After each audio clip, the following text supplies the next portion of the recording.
Hello, my name is Marcus. I'm the compiler of a collection of therapy quotes entitled 1001 Windmills of the Mind, a collection of advanced self-help quotes taken from what's often called the psychoanalytic or the psychoanalytic perspective, which long ago, as I understand, was referred to by some as philosophical medicine or narrative medicine. All part of the general umbrella construct that we need to know ourselves, know thyself, self-understanding, self-knowledge, sometimes called depth psychology or analytic psychology or dynamic psychology. We haven't played this song in such a long time in the background. I'm not sure how well it's coming through here. It's Beatrice Deer and her band covering another band's song called Money, but she sings in her first language mainly in Inuktitut.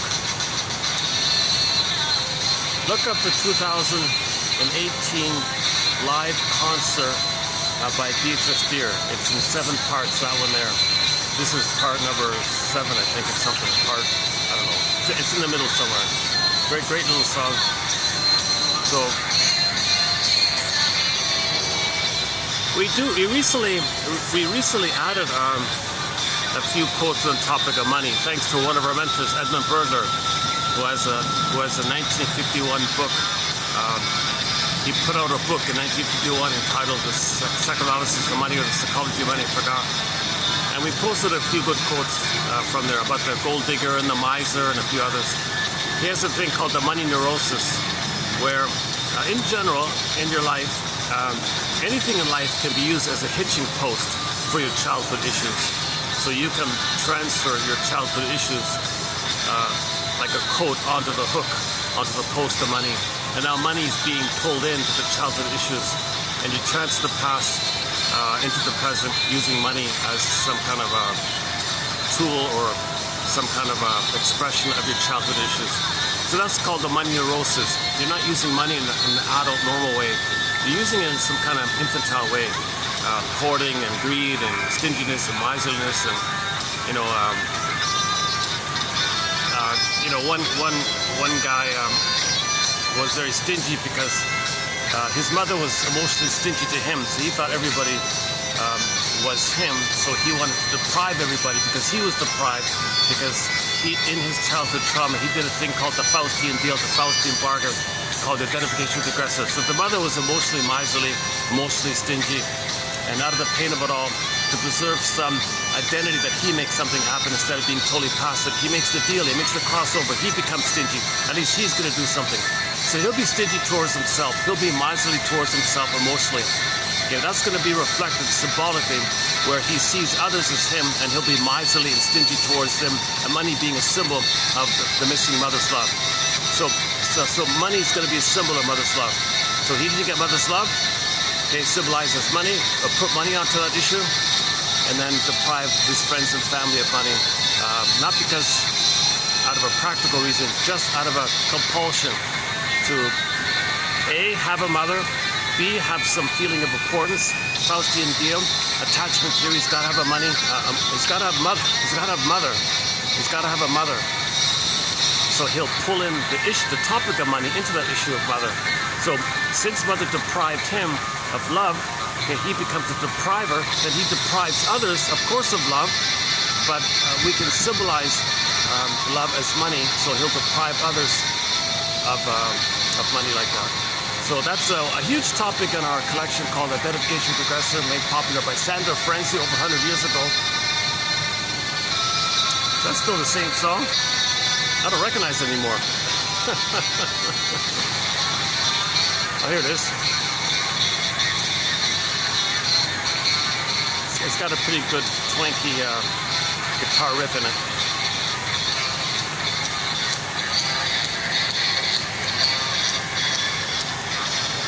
I just found another song this morning called All or Nothing by, what's her name again?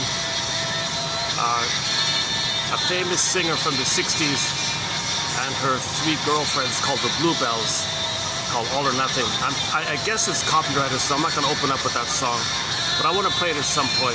It's a fun song from 1965 called All or Nothing by I'll find it later. Something in the Bluebells.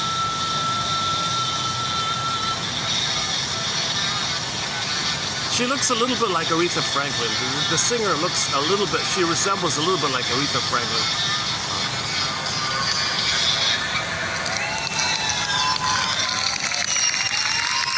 Thank you. That was Uvavut. Okay, Uvavut. Yeah, so the band is called Uvavut. So she was covering a song by another band called Unavut. This is Inuit music from the Inuit people. So I never even heard of that band. So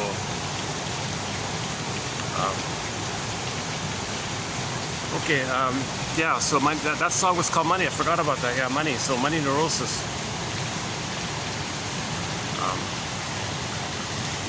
You know, related to an abnormal or dysfunctional relationship with money is the gold digger. She can't love others, right? That's not an option for her. The gold digger has arrested development where she never got enough love, money from her mother. So she's symbolically looking for that. Now the first mother for the baby is the breast mother, a part of the mother. From the baby's point of view, the breast, it's the baby's relating to the breast, which is like a part of the mother. But from the baby's point of view, that breast mother is everything. He could be a goner, all or nothing, has immense shame and rage if there's a problem in the breastfeeding time. So although the breast is only a part of the mother, from the baby's point of view, the breast is like the whole thing, kind of thing. So hence things are so intense like that. Survival issue for the baby. If the mother's hurting him or not meeting his needs, he thinks he might be a goner. So it's all about survival like that. And the issue is development. Development of the baby needs to feel safe for a period of time for his budding beauty to blossom, called the emerging self, to be a part of him. If his budding beauty got frozen, then it's kind of like it's not a part of him anymore. Myths and fairy tales describe the disconnection that we have to ourselves, to our budding beauty. It's Snow White is in a coffin, Rapunzel's in the tower, Golden Ball goes down the well, the maiden king morphs into a swan and flies away, or the princess morphs into a fox and runs away, a story that Beatrice Deer also tells. Echo turns to stone, becomes a statue. The Greek myth is very clear. The earth opens up in its core, the princess core gets pulled out into the underworld, and now you have this geological metaphor that we can't have her Venus because there's a crack in the earth and she can't stand there. She got pulled down, there's no ground to stand on. So that's psychic pain, emotional pain. And the image conveys the emotional sense that we can't have her Venus to us ourselves. Now the mercy is we go in a swoon. The endorphins numb the pain. Emily Dickinson says, yeah, there's a pain so utter it swallows substance up and the person goes in a swoon. Then the person kind of, they don't have their beingness, and instead of where their beingness should be, they feel in that spot where they should be in touch with their beingness, their ontological self, their feminine principle, okay, their midnight blue, the yin, the shakti, the beingness, the embodiment, where they should be in touch with their embodiment. It's empty there.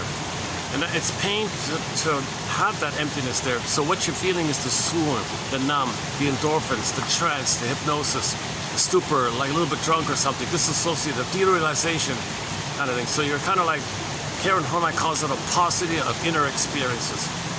And to get away, to not feel the pain, the way to not feel the pain that you would feel if you were to try to feel your beingness, a defense against, to get away from the pain of it all, you distract your attention outwardly. That's called externalized living. So you're always focused on the outside. You spent your whole life thinking, blaming others, scapegoating others, blaming others, prejudice on others, expecting things from others, entitlement from others, rage at others, their fault, I'm entitled. You're very externalized because you don't have the positive inner experience called the beingness and the embodiment, like that. Kirsten Wilson's line is, oh, there's the princess. Here she is. Hold on a sec. There's the maiden king.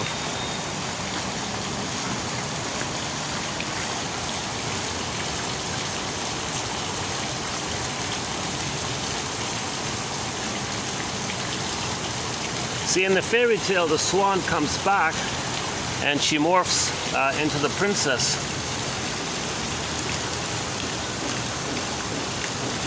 I don't think we'll see this particular bird morph into any kind of I don't think we'll see any morphing here in the camera, but the symbolism means that the soul is coming back. The soul had to fly away, so it turned into a bird to do so.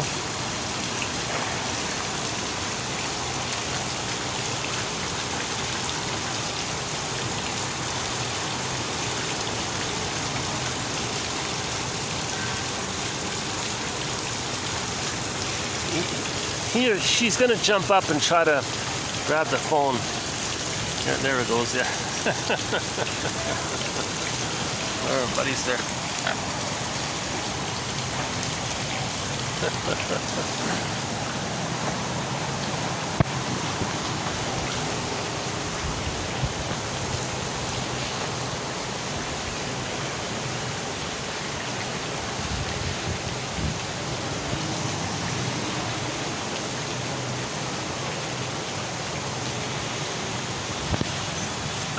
Let's dig up that song. Let's dig up that song I was talking about. Hold on a second.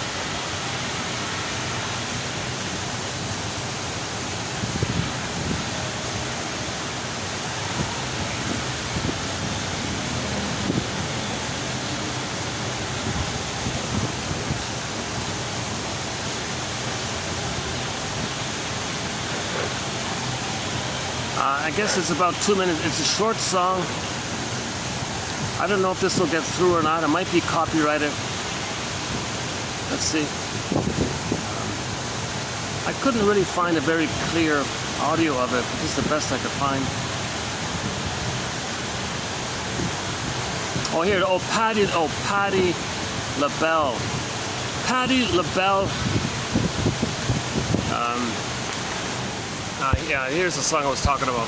Patti LaBelle and the Bluebells. 1965. Let's see if this gets through here.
A typical ultimatum kind of song. Lady says to the fellow, "You're such a playboy. I don't want to be part-time with you. Am I the one or not? Make up your mind. All or nothing. Come on here. Typical. It's not going to work because why is she attracted to a man who won't get too close to her? Well, that's an inference maybe that her mother, she wasn't too close to the mother. So typically you find a partner who reminds you of the mother to continue the unresolved battle, the unresolved issue with the mother back in the past. And that's called making the inference that now we're going to recreate the past. So we can know the past, get the story of the past, metabolize, formulate, process, accept, assimilate. Now we're not haunted by it. The ghost laid to rest. Life force could be free for the present. But first we got to get the story. How do we get the story? Well, the knowledge of the trauma is in a part of the brain called the non-reporting brain. It can't report it to us directly. It's all pre-verbal, implicitly known, procedurally known. But the body knows, the body keeps the score.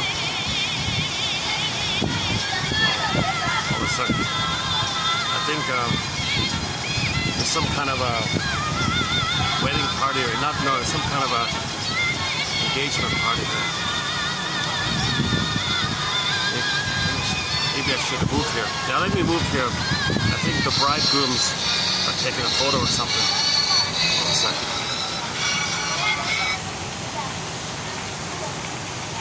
I think these are the bride grooms. Yeah, let's. Yeah, hold a second. Okay, give me a minute. Hold a second.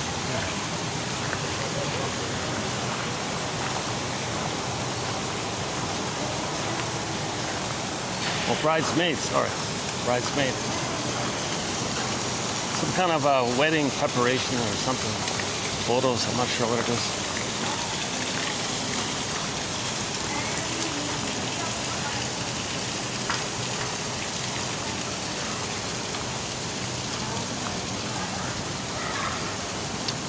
So much of our imprints, our psychic stencil, our internal working model, the prototypes we create, the traumatic scripts, endopsychic structure, intrapsychic structure, that's laid down in a part of the brain that doesn't know time.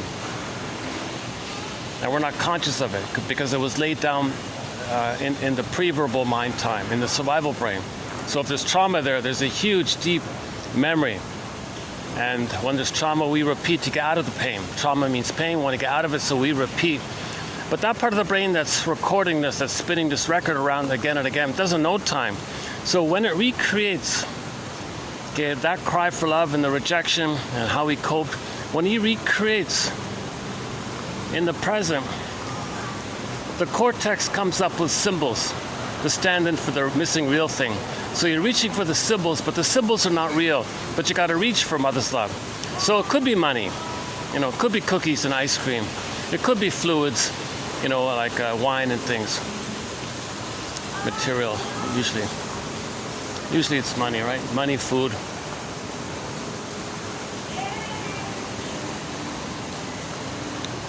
Something symbolic of the breast mother. Sometimes it's even the cigarette for the nipple, But there's a lot more going on with that. Can I go back? So I really need the fan. I can't really. It's still baking out. It's still baking around here. Can we go back? I think. Yeah, I think so. Okay. Let's go back.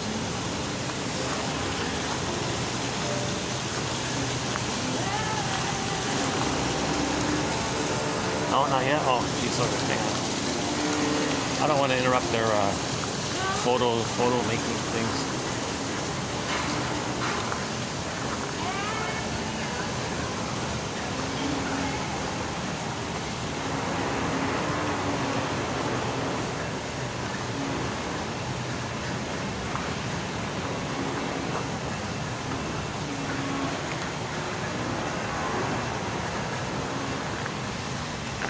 It's still close to 40 with the heat index.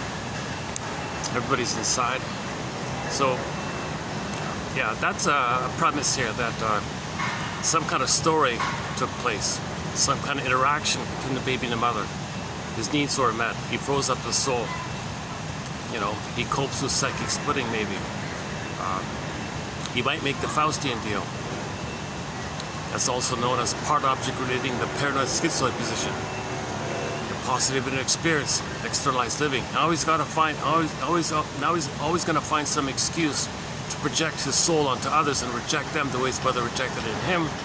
And then hocus pocus, because there's no time in that brain, the one he rejects will place him at the same time on another level, says Grotstein, James Grotstein. There's the mother who hurt him, he plays himself, and the anger he has at the mother, he now directs the person he just shamed. So that's some of the coping strategies the babies might adopt very early on. And that wiring is all laid down in the survival brain, which doesn't know time. So if there is the Faust complex, if he did cross over and make the Faust complex, he'll go through life with a very negative attitude towards others, because others are him. That's it, tied to the mother. That's the loyalty to the mother. To have a mother, to be loyal to the mother, to have a feeling of importance and some hope that he's connected to the mother because he is her, the condition is he's got to sell his soul. But when he sells his soul, he can't know it. So he's got to find someone else on the outside of him. Externalized living. Once again, externalized living. He's got to see someone else and imagine they're faulty, no good, shame, etc.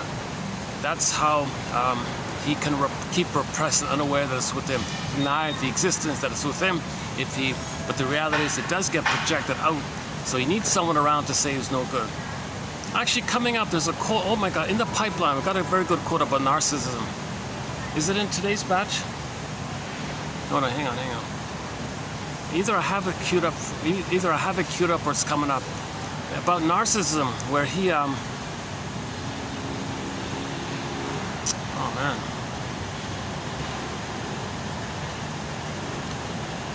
How is it that these bridesmaids, all dressed up very nicely and all that, how is it that they're not sweating? How? They're all together smiling.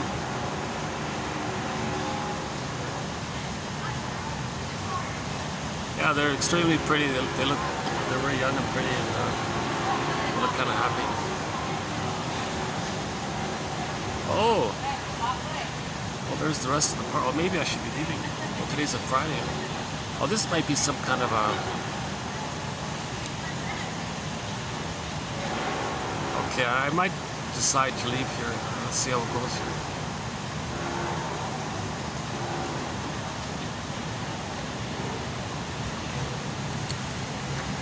Usually this place is packed. When I arrive, it's fully booked. Sorry, event fully booked. Sometimes only the indoor building is booked, but you can go on the outside part. Yeah, about the narcissism. What was that again? Oh my goodness. Oh man.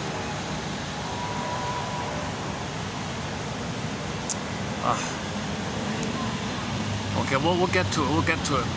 So okay.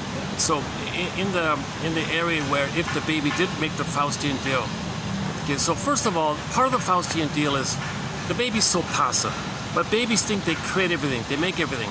So if he's passive being hurt, the only way to salvage the idea that he makes it happen is if he hurts himself. That's the Faustian deal.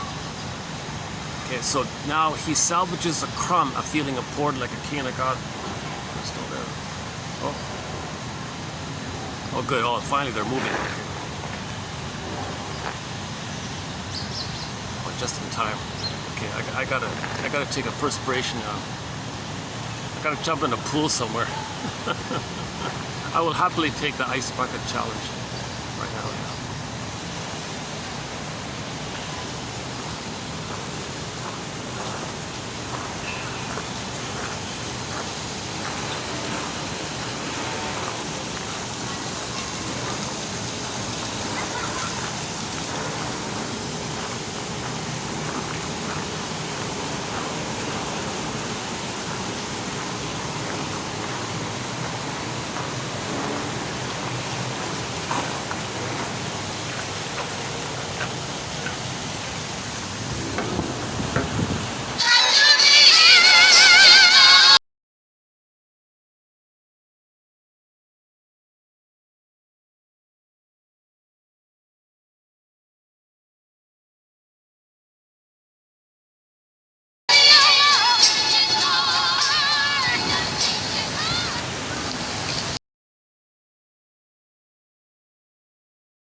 Last video we had a quote about the honeymoon thing. In ancient times, the couple would take off before they got married and spend 1 month, 1 lunar month, hence the moon, and drink mead, honey wine. So they would drink honey, wine, honey for 1 month, the moon, honeymoon. And that was to create a secure bond, a deep attachment. And it took about a month for all the parents and the relatives to stop freaking out that they're getting married. And then they came back with a close couple bond that would secure them like that. So they spent at least 1 month secluded drinking mead called honey wine. We talked about that last time. Okay, back to how the baby might cope with the trauma. So we're talking about relational trauma, interpersonal trauma, developmental trauma, strain trauma, weaning trauma, attachment trauma, betrayal trauma, birth trauma, or related perinatal traumas, where the child can't have his budding beauty being a part of him. His aliveness can't stay alive with him. Pin goes on the collar, under the collar, flat affect. The jargon is called flat affect. Your emotions go flat, so to speak, numb, flat. I don't know, emotional Novocaine, I don't know, it just goes flat. You feel numb like that. That's a trauma, because we live to the extent that we feel real and alive. We don't feel real and alive anymore. We go to the emotions of life, yes, but we understand life, because above the collar we understand things, but we're not really living in the life. One interpretation of the Snow White image in the coffin is that she's awake and she can see through the coffin, but she can't feel into the world. The metaphor means she understands the world and can live in the world, but doesn't really feel into the world. There's like a glass wall there like that, similar to the pin in the collar. So our beingness is unavailable to us. We're carrying our bodies around, but it's not really fully animated, called embodiment or beingness or the midnight blue or the yin or the shakti, like that. That's called the feminine element, the feminine principles. It's also known as your soul, believe it or not. The shrieks call that the soul, the embodiment, the feminine, they call it the soul. So the soul is called the feminine is symbolized by the princess, and the princess morphs into a swan and flies away. Or she turns to stone, or she is frozen or petrified, or lost, or morphs into another animal, runs away, or she's locked in a tower, or she's in a glass box in the forest.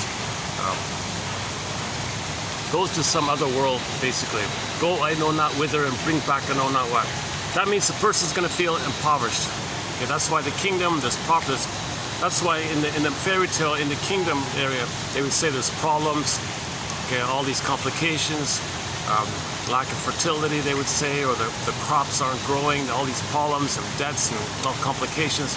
That's because the soul is missing. So when the soul comes back, everything's okay again. So when our feelings come back into our body, everything's okay again. So the baby, okay, yeah, the baby, I don't have that one about narcissism. Son of a gun. Oh, it's on the phone I'm holding. Yeah, I can't dig it up while I'm filming.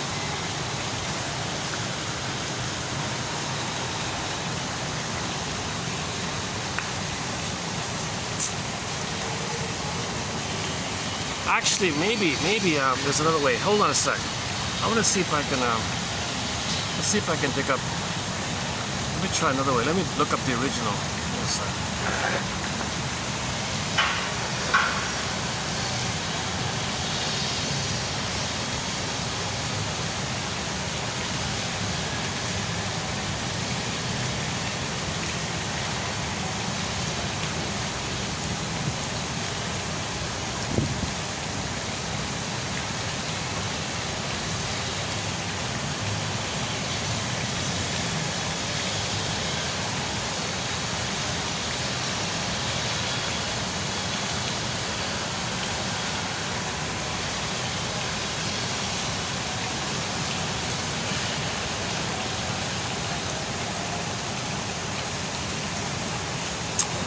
It doesn't work. Yeah, it doesn't work. Okay, in the next video, we're going to post a really good quote on narcissism, I think. I wish I could remember the gist of it.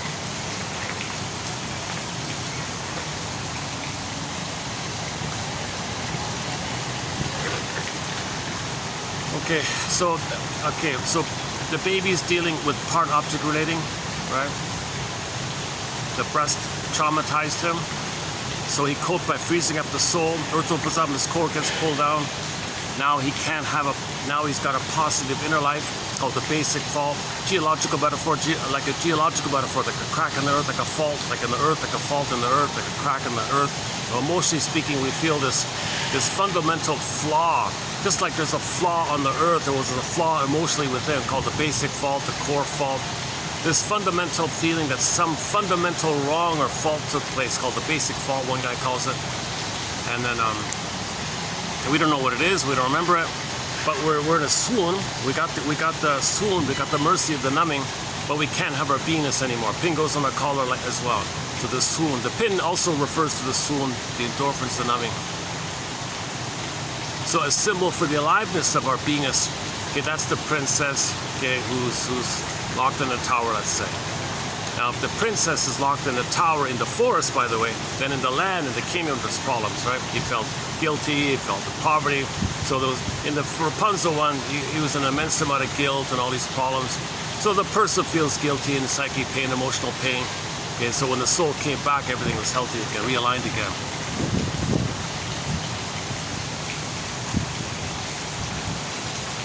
Let's go back to where we were on the other side there. So the baby might, one way the baby might cope is the Faustian deal.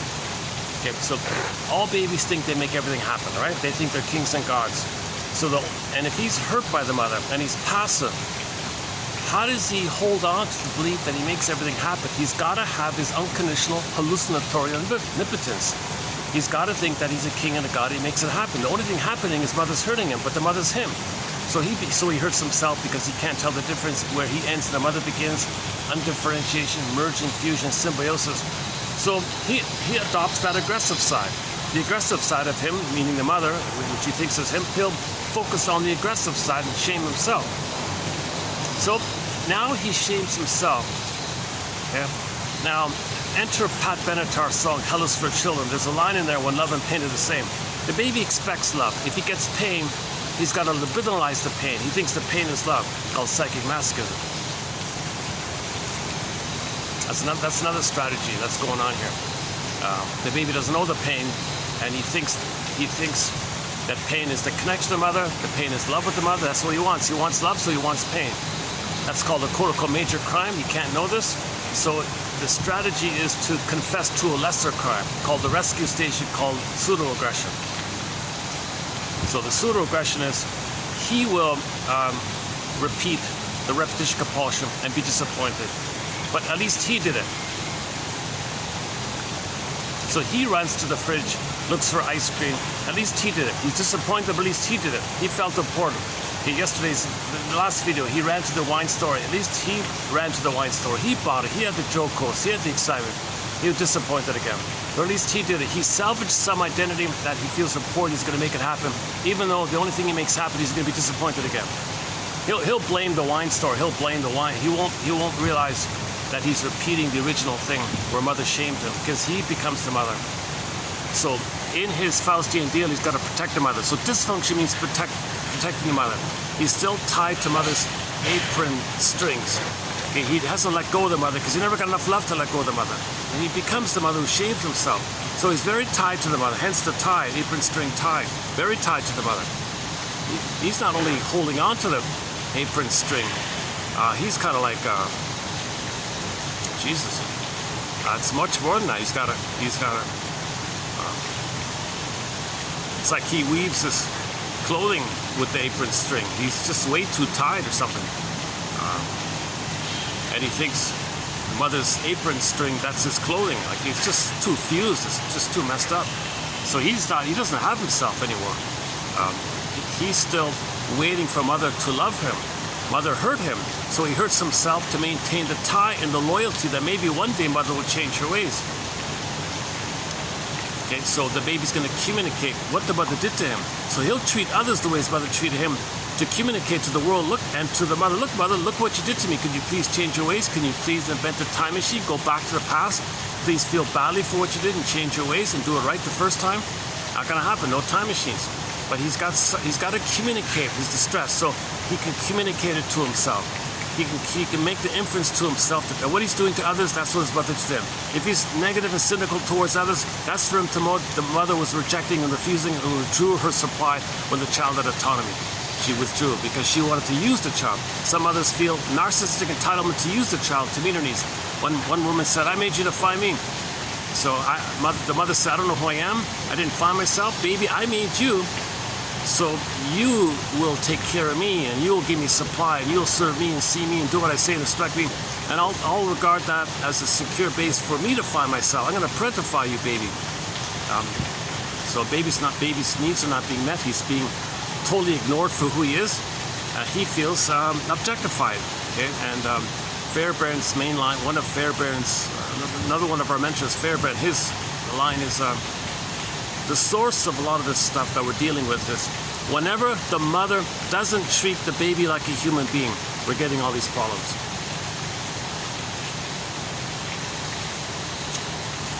Okay, so that baby being victimized like this, he's stuck at that part object relating. He never got to a place where the mother loved him so he can have his beingness. If the baby can get his beingness, that means there was a loving mother who saw him. That's a human who saw him. He becomes emotionally human, and the mother's emotionally human. He has that kind of thou perspective called whole object relating. I'm okay, you're okay. He's still stuck at an earlier place where the mother had a desperate agenda to get her needs met. So the mother turned to the baby to symbolically convert the baby to a symbolic mother. So that's called symbolic acting out. So the mother herself, she didn't go through the developmental process. She didn't get what she needed from her mother. Flash frozen. Okay, when there's trauma, we have the unconscious hope for the fulfillment of old unfulfilled needs. So she turns to the baby and says, baby, my mother didn't love me and soothe me. Okay, you're going to stand in for her. So that's called symbolic acting out. And the mother will make excuses with society's slogan, mother knows best. I know what I'm doing. I know. Mother knows best. It's for your own good stuff. Baby, no, mother, I think you're twisting things here. I think you're supposed to meet my needs, not turn to me to meet your needs. No, mother knows best. You meet my needs. I'm a toddler. I'm the wicked queen. You have needs? No, don't have needs. I can't see it. I'm entitled. I'm the mother saying me as the wicked queen, being an entitled, egocentric, selfish, all about me perspective. It's a 24/7 job. I can't see that you have needs because the only one who's allowed to have needs are my needs. You can't have needs because if you have needs, I'm supposed to give it to you. That's pain. I can't give it to you. Plus, it reminds me of when I had needs once upon a time. That's squelch. I mean, I don't want to be triggered, so I want to remove the source of being triggered. So the mother eats the baby's heart. So, she doesn't want to be triggered of what happened to her, so she squelches the baby's needs to get away from the memory of once upon a time, of her having once upon a time, of having had needs, and the pain around it. Doesn't want to be triggered to that, so squelches the baby's expression of needs because that'll bring up the needs that she had once upon a time. Doesn't want to be triggered to the pain, so to not be triggered, she doesn't want to see the baby have needs. Plus, if the baby has needs, that means the baby's going to be an autonomous person. The mother says, you can't be autonomous. I made you to find me. You got to take care of me. You can't be yourself. You want to be yourself? I withdraw. I punish. I reject. No, you cannot be yourself. You cannot find out who you are. I made you to find me. Okay, so that's the calm and in Snow White fairy tale. The calm and angry thoughts like this. Her angry, entitled, bitter thoughts. Angry, calm. Okay, the rough handling by the mother when she handles the babies in an angry way. That's the laces. Okay, eat the heart we know about. She wants to take away the baby's budding beauty, the heartful spirit of being who they're meant to be. She eats the heart like that. And the poison apple, of course, is that from the baby's point of view, the first mother is the nipple. So the nipple looks like an apple. So the mother has cortisol, adrenaline, stress hormone. That's very toxic into the feeding. So you put it together, poison apple. That's all that means. The fairy tale doesn't literally mean the mother wants to murder the child. She wants to murder the child's soul. It's all metaphorical. Don't take distant fairy tales concretely or literally, nothing like that. These are all metaphors for psychology, for psychic dynamics, inner dynamics. It's dream world stuff. It's just dream world stuff. So don't take anything literally in the myth of fairy tale. Myths of fairy tales are true on the inside, not on the outside. They're symbols of trauma, metaphors for psychological trauma. Okay, you treat a whole fairy tale like a dream kind of thing. Every character is a personification, some element inside the psyche of a person, parts of the person. So like a whole fairy tale is like one long dream of a person kind of thing. So you got to think in those kind of terms. So in the nightmare, if a person has a nightmare and it resembles the Snow White fairy tale, and their nightmare is kind of like that Snow White fairy tale, yeah, that means the mother was narcissistic. That means that person with that nightmare, with that Snow White-ish like nightmare, yeah, that would be interpreted as the mother being a narcissist. The Wicked Queen is code for a narcissistic mother, whatever form she takes. She could be a passive-aggressive narcissist. She could be an overt narcissist. She could be a bully type, a Iago type. There's various forms the narcissism can take. That doesn't matter. But the point is, the mother didn't get her needs met post that critical 18-month stage. She didn't go through any kind of developmental process. She was fixated very early on, prior to 18 months. And because it's so early and there's so much pain, to be traumatized so early, so betrayed so early, right at birth even, to deal with the pain, he crosses over, becomes the mother. That's just a mechanism called the Faustian deal. The baby's trying to cope with this. He can't be a passive victim. He's got to salvage some identity. So he hurts himself. That's called psychomasochism. He doesn't want to know that he's hurting himself and making pleasure of the pain, called psychomasochism. So to distract him, he confesses to a rescue station, lesser crime, pseudo-aggression. Okay, that's like a side kind of thing. So he'll confess to something dysfunctional to preserve the grandiosity, and infantile megalomaniac, something happen. He's aggressive. He's not going to be passive. He's aggressive. That's sort of linked to identification with the aggressor, like that. So burglar kind of has his way of talking about identification with the aggressor in that manner. So the confession to the rescue station, he's going to be aggressive. But he won't know he's treating himself the way his mother treated him. He won't know that. There's too much pain. He can't know that. He's got to have a mother. He's tied to the mother. He cannot live without a mother. So he won't know it. So he'll confess to something else, and that distracts him. And then he never knows the truth. That's the quote-unquote major crime. He confesses to the lesser crime. So he doesn't know the truth. Like, it's too painful. Okay, so the imagery is like that if that's going on in the baby's mind, it's all theory, by the way, huh? Then the template, the model, the working model, the way he understands himself, the way his mother treated him, how he coped, it's a set kind of thing in there. It's like a set prototype. It's like a prototype of life, a prototype or a map of his understanding of it. It's a jungle, it's dangerous, and he crossed over. So he never got enough love to be in the live and love area. His embodiment, his feeling self, his ontological self. That's where ethics and morality and virtues and the blue jay of happiness, the bluebird of happiness, the pleasant feeling, meaning with passive heart, creativity, affection, tenderness, vow, mutuality, personal, that stuff's missing. That's all frozen. The budding beauty for that was frozen. The bud didn't blossom, it was frozen.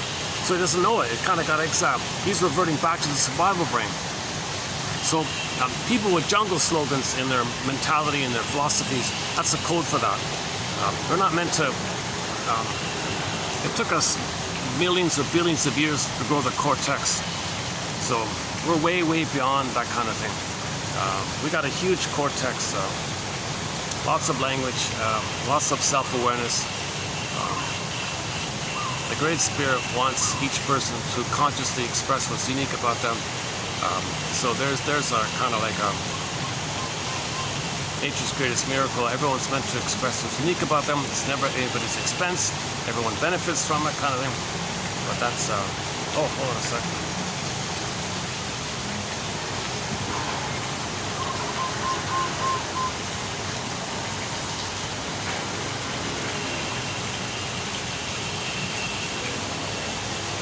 This bird is very... Are we getting him in? I'm trying to get this.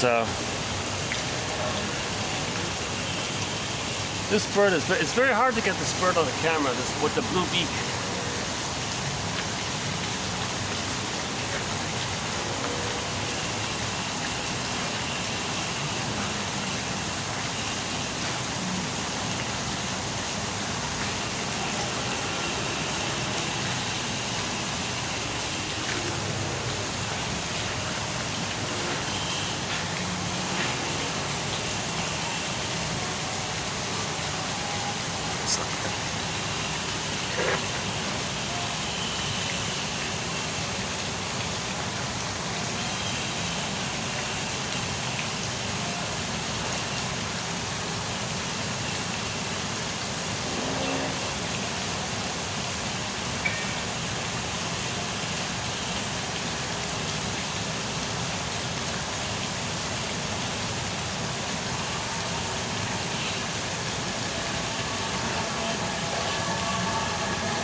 easy. Luckily, this copyright's okay with this one.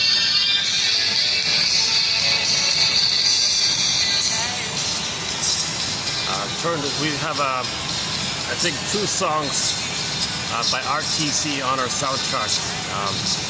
This one here and Turn This Love Around. Very good song. Another one. Okay, let's finish up with identification of the aggressor quickly here.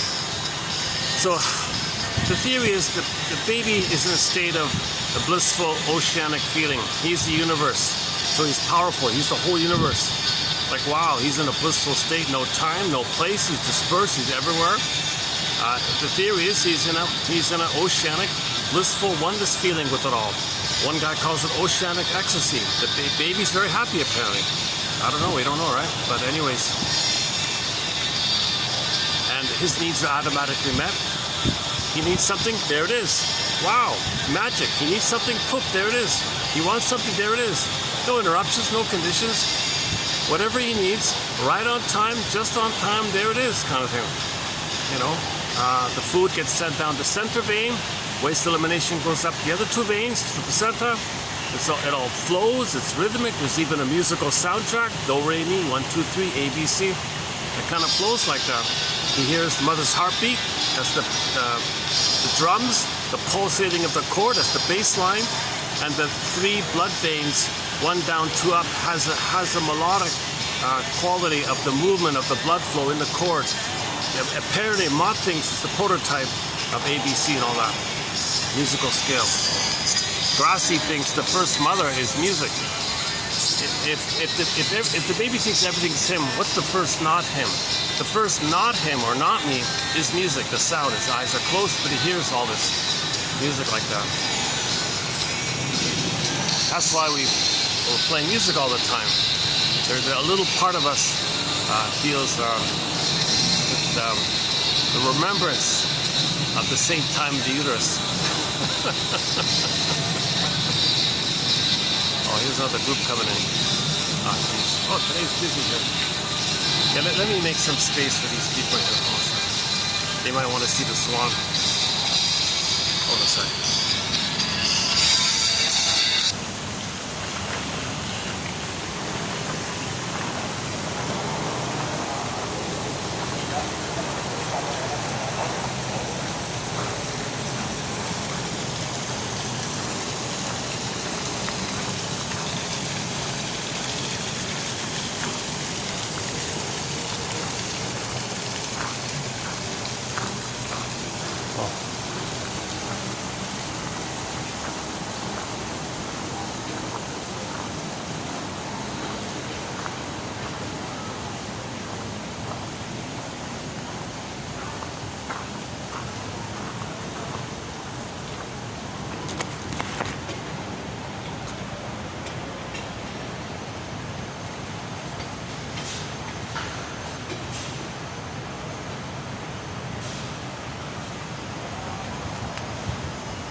Oh, they're exiting.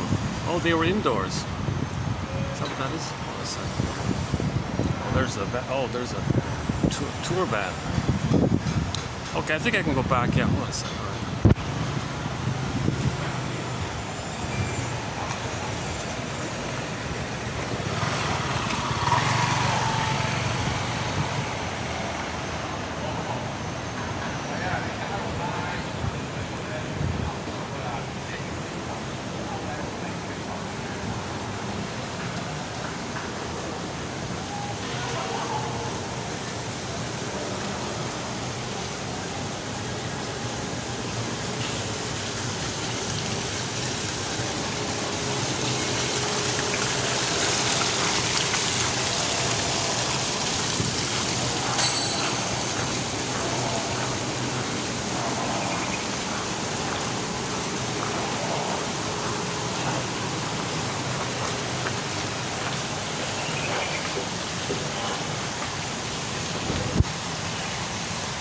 So let's just for the time being go along with the premise. The baby has what's called infantile megalomania. He's the universe, all about him, everything's for him, needs automatically met, no interruptions.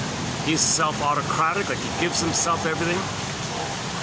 Like if he's one with the universe and the universe gives him stuff, and he's the universe, he gives it to himself. He's an autocratic magician, magical sorcerer. Has a thought, has a need, poof, there it is. The universe gives it to him, and he's the universe, he gives it to himself. He doesn't need anybody, he's in a solipsistic little bubble like that. Okay, so, and this goes on up until 18 months. It kind of slowly dissipates, but 18 months is the critical turnaround, where he realizes he's not a king and a god, and there's people to people. He begins the people to people process post 18 months. So you got mothers need to get their babies, junior toddlers, over that 18-month point. At worst, they'll just be a clinger and a pleaser and a caretaker, not afraid of their full autonomy or something, but they won't hurt others. But trauma before 18 months, they'll hurt others because they were too hurt. It's too painful to be traumatized. Prior to 18 months, so vulnerable, so trusting, so small. The mother's the giantess in the nursery, to be betrayed by the giant. Okay, that's just too much for the baby's ego. The baby's ego hasn't even developed. So he's got to cope with this. He's got to cope with this. Number one, to salvage his identity, that he makes it happen. He makes the Faustian deal. Okay, mother shames him. I'll shame myself, he says. At least I do it. He's got to salvage some identity. His only identity is this neurotic, dysfunctional, perverse, disturbed, pathological identity that he's going to shame himself. At least he did it. It's sad. It's kind of sad. That's why they say it's such a you sell your soul for this, right? So this is also related to the fact that the baby must have a mother. The only link to the mother, the only tie to the mother, attachment theory, the baby cannot make it without a mother. The only way to have some sense of being connected to a mother is to shame himself. Mother, do I have to shame myself to feel some connection to you? There's a self-help book entitled, Do I Have to Give Up Me to Be Loved by You? Maybe we can update that, like a 2.0 version of that. Do I have to shame myself? I have to have a connection with you? Geez, that's a Faustian deal. So now he's going to have some ongoing sense that he is the mother, he's one with the mother, and he shames himself for that. His mother shamed him. To have a mother, he's got to shame himself. That's what the mother did, and he's the mother, and the mother shamed him. That's the only thing, and he was so passive, he can't be passive, he's got to be active, because he's got to make it happen. Remember, he's a king and a god, he's got to make it happen. The only way to preserve that idea that he makes it happen is if he acts like the mother, becomes the mother, and shames himself. Okay, in the process, he liberalizes the pain.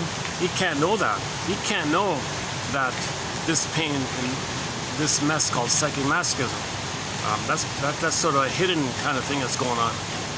The liberalization of pain and guilt. So that's another defense mechanism. That's a core. Berger calls that the liberalization of this pain, or the liberalization about this betrayal and shame and guilt. The liberalization of that, meaning the making it pleasurable of it, thinking that's love, in other words. He calls that the basic neurosis. The basic neurosis. And when you layer it all down,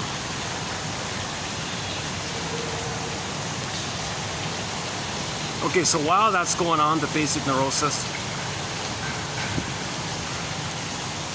he's got to deny his soul, because mother denied his soul. Now, when something's denied, that means you don't admit its existence, but it does exist.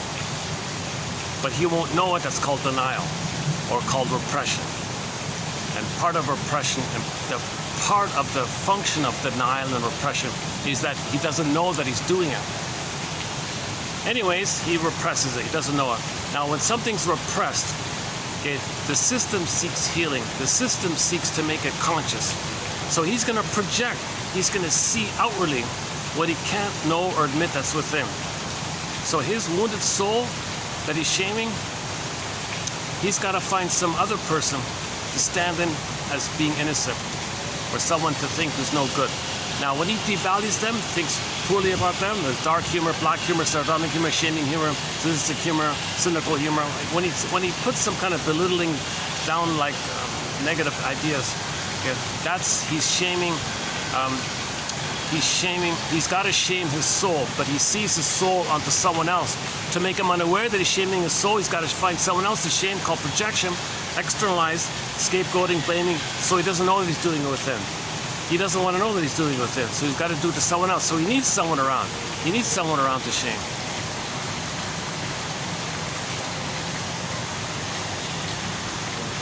In fact, that quote coming up in the pipeline, a part of it was about people with narcissism.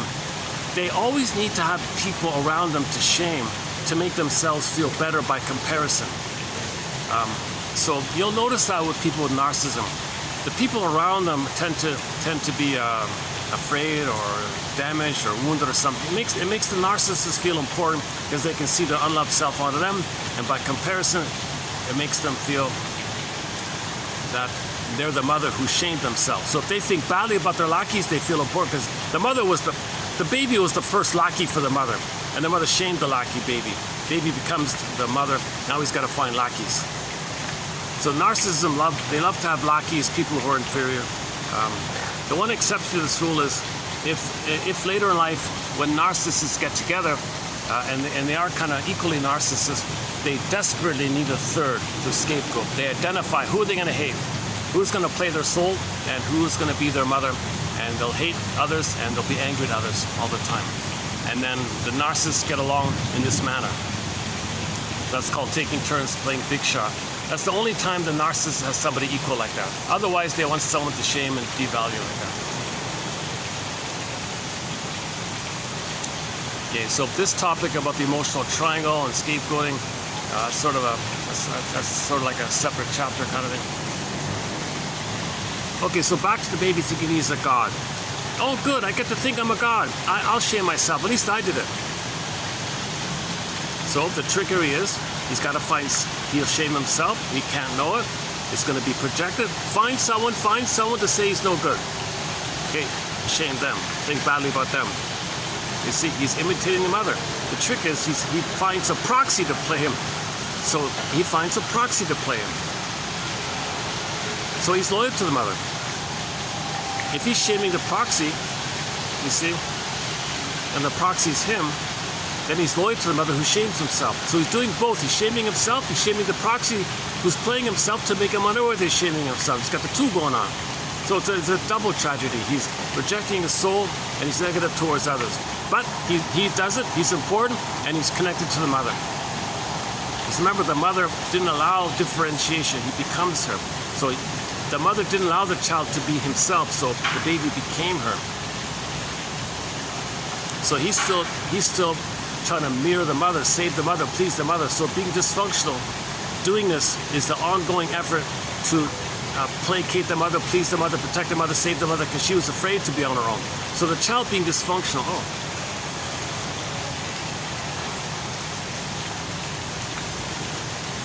The maiden king flapped her wings there for a moment. Oh! There's the other one.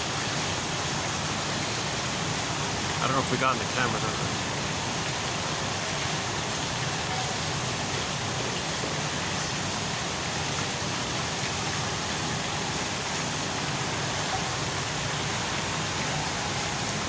Things have quieted down here for the time being. This is the lull in the late afternoon things. There's a bit of a lull before the dinner rush kind of thing.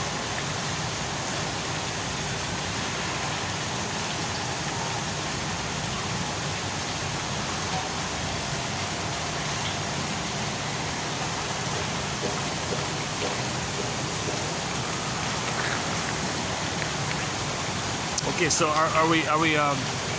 did we round up that point about the baby thinks he makes everything happen, so he shames himself? At least he makes it happen. So the way to deal with that then is to find proxy to shame, so he's not aware that he's shaming himself. Now that's part A, by the way. The part B is, the truth is, he really is angry at his mother. Now if he is the mother shaming himself, when does he get to play himself and express his anger at the mother if he is the mother? How is that going to work?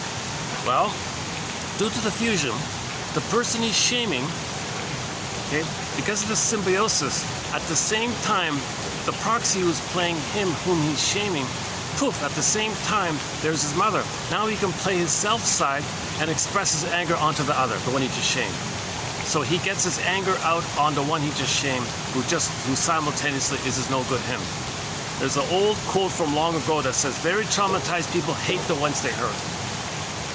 So he shames the other person and hates them like that. That's the folly. That's the folly point made in the Twilight Zone, season 3, episode 17, where a fellow tried to get an apology from the mother. And he went to an elaborate effort. And the mother was narcissistic, and he wanted a confession from her of what she did. Now, they did it by the repetitions of the mother, the 3 repetitions. So they brought in the repetitions of the mother, and he wanted an apology from those 3 characters, who were just repetitions of the mother. And they just attacked him for it. Things got worse for him. So it's folly. It's folly. You can't do it. The mother can't do it.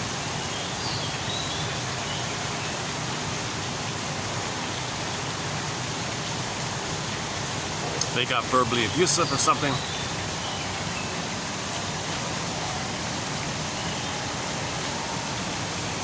Let's say there's some crime kind of story or something on TV where the man is narcissistic and they fired him, let's say, and no one falls for his tricks anymore. No one is fooled by his lies anymore.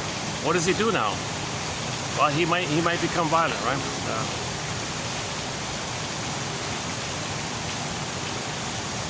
If he doesn't get his narcissistic supply, if he doesn't get his, okay. Yesterday, in the last video in the park, I think I've added something. I think I've clarified something. I don't know if there's others have said it. Maybe they probably have. It's probably written somewhere in some book, in some article somewhere. But just for myself, I found a little clarity in the phrase narcissistic supply. Like, why is it like that? Narcissistic supply. Well, first of all, when the crossover takes place, okay, or when they're frozen before 18 months, they're still in that state of blissful feeling, that blissful oneness. It's an excited kind of feeling. And they're flash frozen, they're suspended there. It's alive, it's frozen, and they're kind of stuck there. They didn't get enough to resume. So in the attempt to resume, they want supply. But the present isn't the past, it's past that critical time. It's all symbolic, so they're still suspended, frozen like that. So they want supply, so that's their status like that. So that's considered, that looks clinically or behaviorally when people say, I'm the center, all about me, I'm entitled, admire me, mirror me, say I'm great, let me shame you, let you admire me, I'm the center stage, all about me. So we know the typical MO of the narcissist, right? Don't care about you, lack of empathy, self-centered, all about them. Sometimes they always talk about themselves, maybe not. Or they're usually very cynical. They might be charming or not, I don't know. There's various versions of this. But the psychic structures in their mind, in their attitude, they feel that they're a king and a god, and you are their soul, and their soul is devalued, so you're no good. So they say, I'm okay, you're not okay, basically. So that arrangement is called narcissistic supply. They want narcissistic supply. Now, narcissism, this psychology called narcissism, is named after the Greek myth of Mr. Narcissus looking into the pool of water, seeing his reflection, and being transfixed there, so that's all he sees. Just like the baby thinks it's all about him, only sees himself, mother's him, he sees himself, sees reflection, he's just transfixed like that. And he's in a blissful state, so they would say he's in love with himself. Okay, so he's in a blissful, ecstatic kind of feeling, he's in love with himself. It doesn't mean the way you might think it means. It just means he only thinks that he's in the state of original blissful oneness, where he's one with the mother in the blissful state. And the mother's him, so he's in love with himself, but it's really the mother.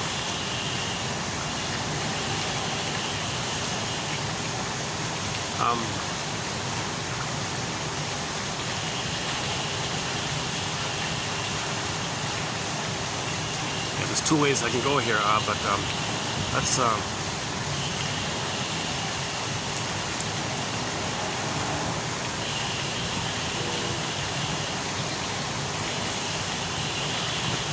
sometimes my mind wanders a little bit and I forget where I was going. Narcissistic supply. Okay, so the phrase narcissistic supply means he's in repetition compulsion to get his status of symbolic admiration being sent her like that. It needs supply. Now, because he's in a blissful state, okay, he's now feeling what he originally felt, but we don't remember that blissful feeling. But now you're older, now you're feeling it up, you're blipping it up, so it's addictive. So narcissism is named after the character Narcissus. Okay. Now that character, Narcissus, okay, that's a symbol of this.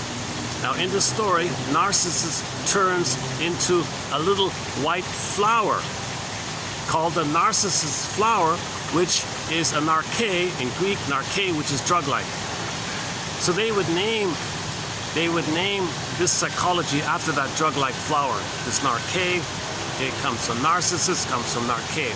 So this Narcissus character, it represents the psychology of narcissism named after the flower. So let's say a person is traumatized in that state. Now they want supply, narcissistic supply.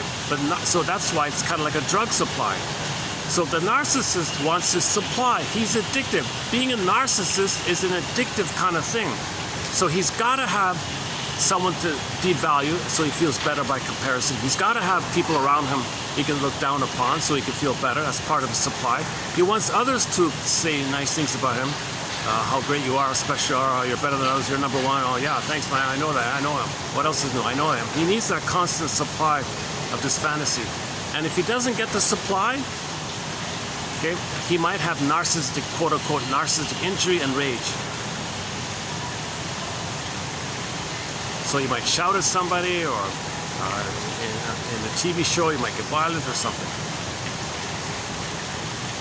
Because if he's violent, he's demanding someone respond to him. You see, because the mother was violent, so he might be violent like that. So he's got to be violent to someone else, and then put them down so he can feel superior.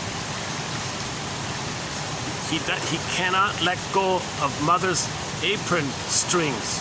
He's still tied to the mother like this. So all of this disturbances in life with people who are fascistic, or people who are pedantic, and people who are really on people who make you feel like they're on eggshells, all the curmudgeons and etc. That's tied to the mother like that.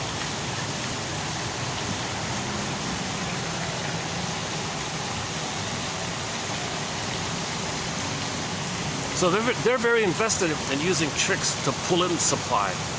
So they're often very good with language, so they can know what to say. They're intuitive to say what you want to hear to make you admire them.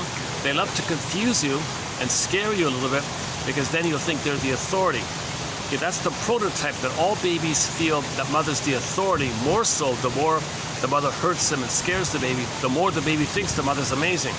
It's a sad tragedy. The more the mother hurts the baby, the more the baby idolizes her to compensate. So they tap into this thing. It's called trance logic. There's a whole special branch of this called trance logic.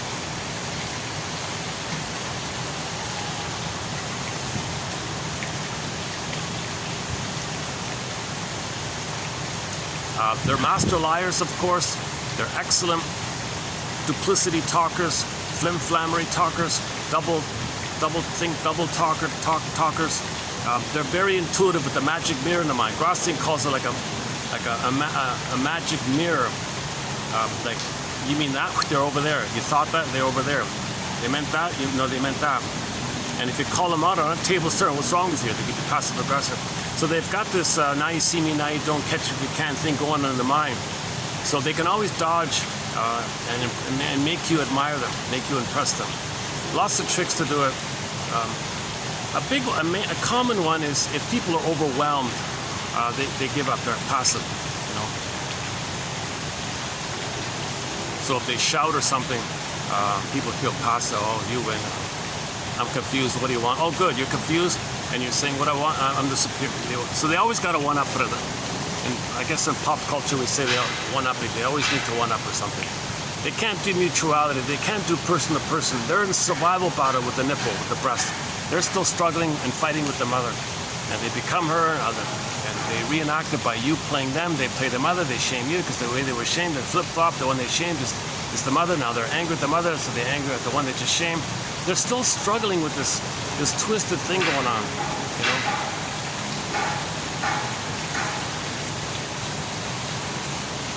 You got to interpret this kind of stuff. So this is their cry for love. They're trying to know their story, so they recreate it.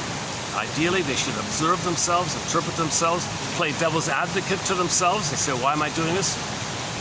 Well, that's a new phrase coming. I've never used that phrase before. And today I want to do a preview of 3054 before we do the regular one, 43. I got a bit of a backlog here. I've never discussed this phrase before. This will be the first time, this phrase, devil's advocate. It doesn't mean what you think it means when you first hear it. It just means argue the other side to help stimulate debate, to help stimulate discussion, to help point out your weak spots. Okay? It doesn't mean you're advocating for harm. You're just playing the other side of the argument to help you find your blind spots, to help you find to be improved or something like that. So we can play devil's advocate to ourselves. So the narcissist really should try to play devil's advocate to themselves. Yeah, no, they can't. I think they can't. They can't do self-awareness. It's too triggering.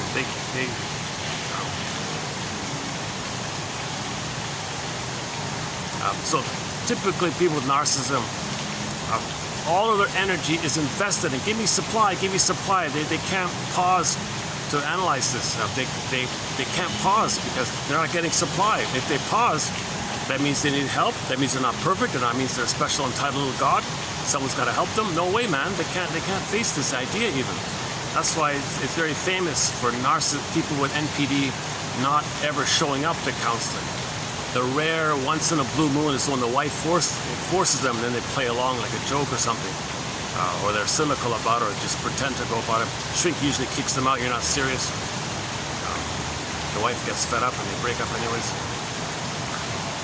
If there is a breakup, the narcissist will devalue them immensely. Didn't need you anyways. Denial, contempt, sour grapes. Didn't need you anyways.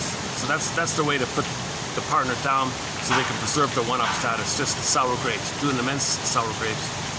So narcissism, yeah, my goodness. That's the problem. That's the problem with trauma before 18 months. They're frozen at this. They're frozen. The image of the freezing. Okay, you can think of the narcissist myth. Okay, Michelangelo, the painting, he's staring at his reflection. He can't leave. He's frozen like that, transfixed like that. Or you can think of the wicked queen, Snow White, always referring to the mirror. Who's number one? Who's center? The wicked queen in the mirror. It's similar to narcissist in the reflection. It's a similar idea. The psychic structure within, the self and other, are still fused. You never got enough love from the other to differentiate. You're still one with the mother inside.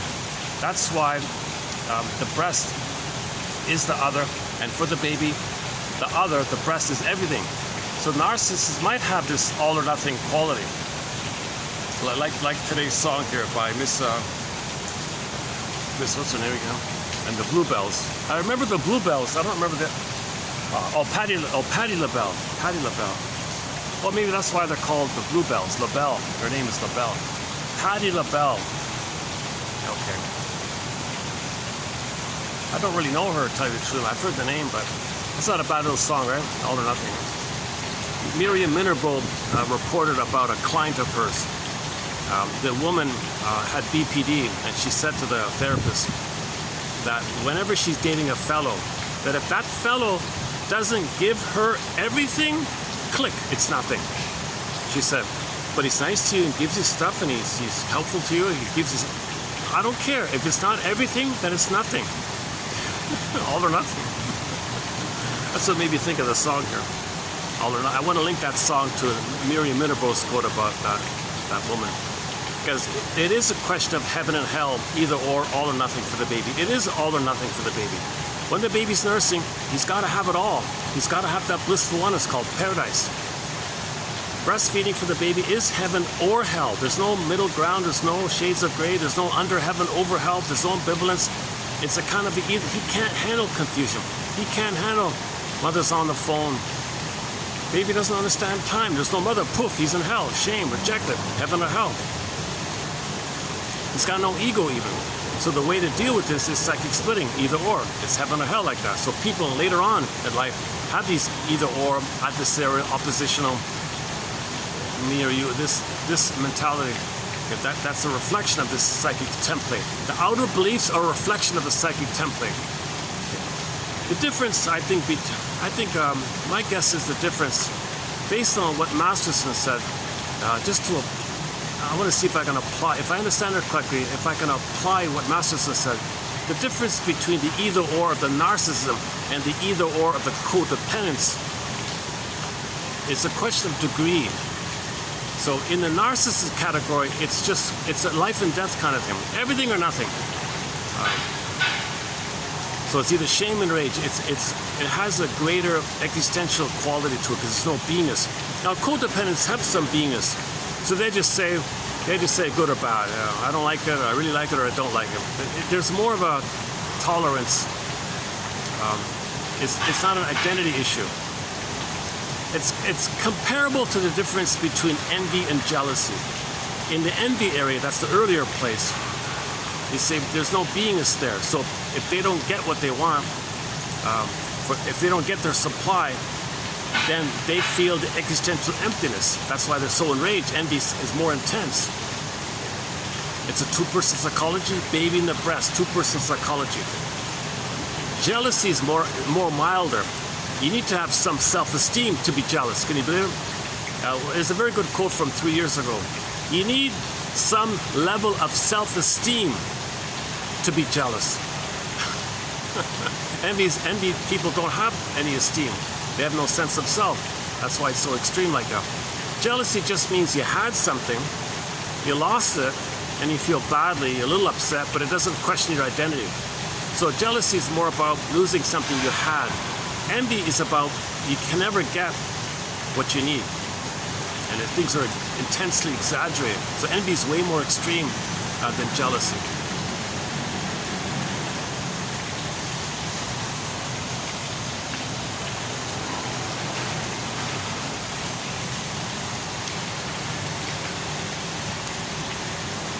Still recording? All right. I'm still trying to settle in here. You know, to tell you the truth, the past couple of videos, I've been a little bit more absent-minded. I'm still in absent-minded mode. Past couple of videos here. So just some little changes going on in my life, maybe as part of it.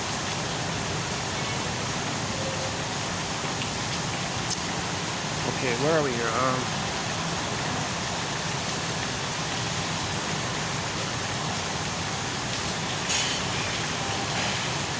Okay, so the phrase narcissistic supply. It sounds like supply, like drug supply. Narcissism is a psychological drug. They're addicted. They're addicted to hating you, shaming you, because they're tied to the mother. To have the blissful psychological, perverse psychological incest with the mother, they gotta shame their soul, and you play their soul. They gotta shame you. That keeps them tied to the mother. It's perverse. It's sick.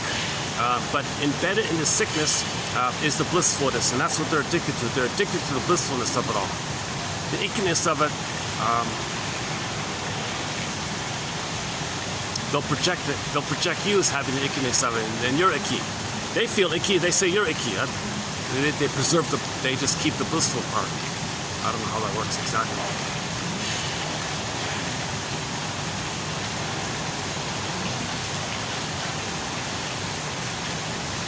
Okay, due to the positive inner experience, narcissist living can be manic living, hyper-externalized focus, hyper-overt focus. One way to think about this overt focus idea is that the baby's nursing. He has a focus on the mother.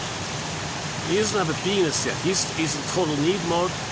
He's in total need gratification mode. He's just absorbing in, incorporating in, interjecting in, taking in kind of.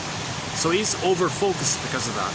If there's traumatized there, flash frozen, template, he'll be over-focused in his life. He'll transfer that template and see the life like that. So transfer the breast onto the world and be over-focused on the world. Kind of.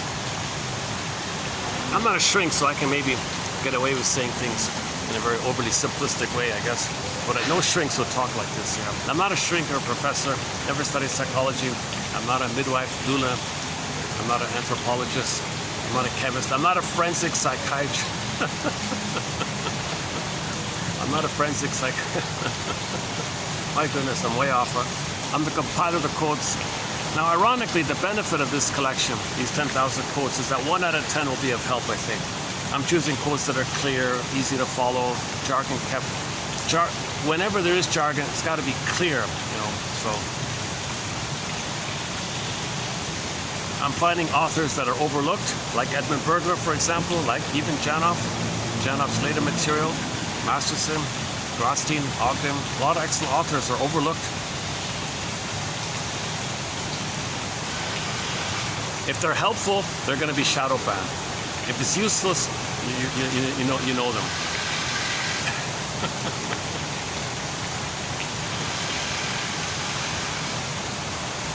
Most pop psychology is trite, erroneous, and even wrong. So the theory is that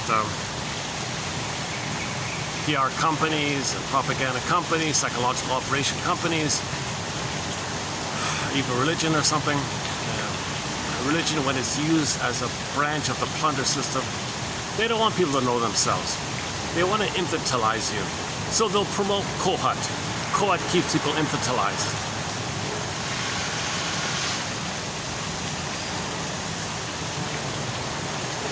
They'll promote anything that keeps you infantilized. So they'll promote psychic splitting. They'll promote blaming. They'll promote scapegoating. They'll promote how to make excuses.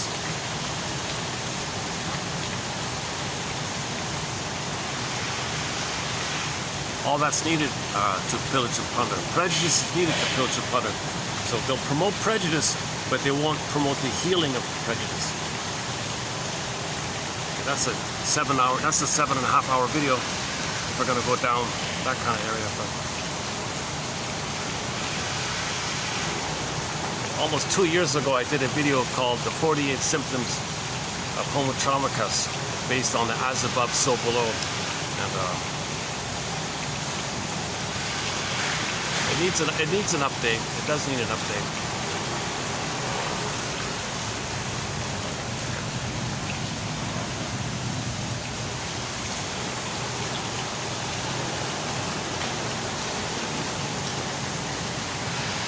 I guess I'll just take a short musical break here. Let's dig up that song again by Patti LaBelle. I finally remembered her name. If you're not hearing it, it's because if you notice a skip for the next 3 minutes, it's because it's copyrighted.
Okay, maybe what I'll do is, let's just jump into the preview of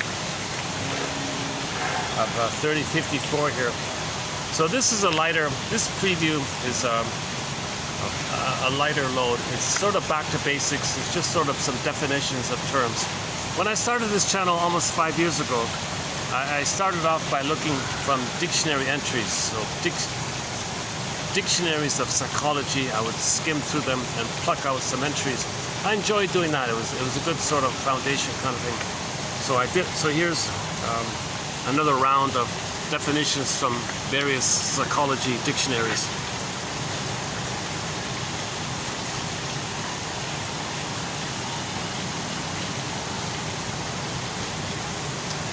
Okay. Why don't we start with the one by Harry Man, 1930 something or 1940 something. So he's got a little pocketbook dictionary of psychology, 1940, I think. A guy named Harry Man. It was $3 at the time. So this is just some terms. These are short little entry terms, short little definition entries. Okay, affect hunger. What about that? I don't think I've ever used that phrase. Affect hunger. Okay, emotional attachment hunger, love hunger.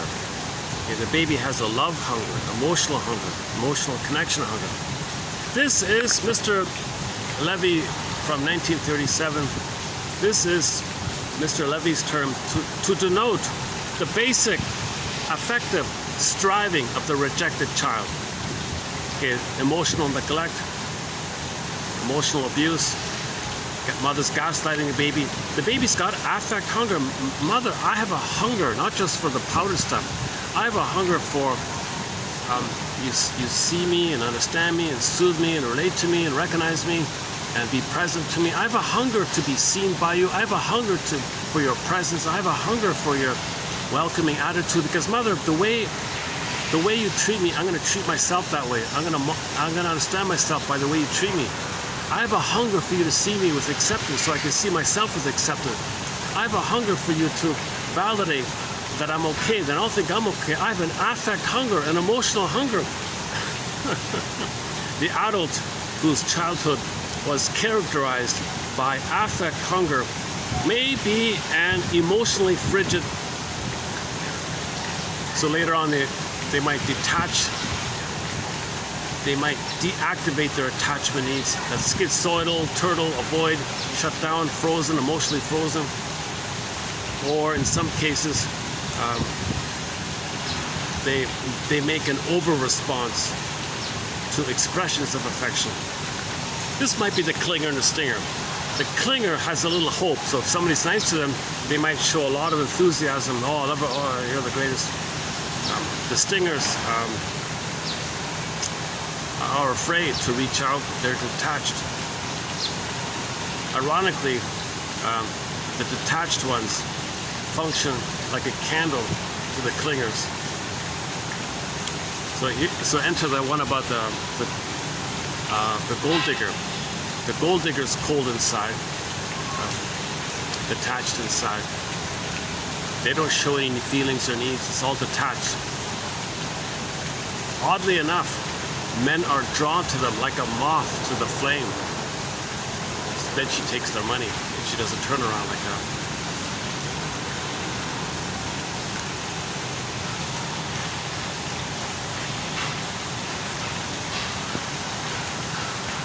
Okay, just the term, affect hunger.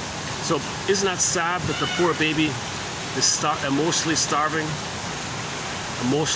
for love? All he's getting is shame and pain and rejection and blaming. Mother, I have a hunger for the good stuff, the normal stuff. So what's that going to lead to? He'll either shut down, that's the avoidant attachment style, or he may hold on to some little exaggerated, clinging, desperate hopes for it. So that's an over-response to expressions of affection. So the strategy in that book called Why Men Love Bitches is that she'll be shut down, but she'll throw a crumb to the clinger and he'll have an exaggerated enthusiasm. So that's maybe one way to talk about homo traumicus, that there is a covert affect hunger. You know. I'll talk about the honeymoon. There's another honeymoon couple here. I wonder if they're drinking mead.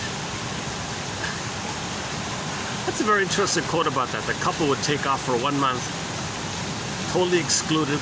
They'd be alone in the mountains, alone in the cabin for a month, and every night they drink mead.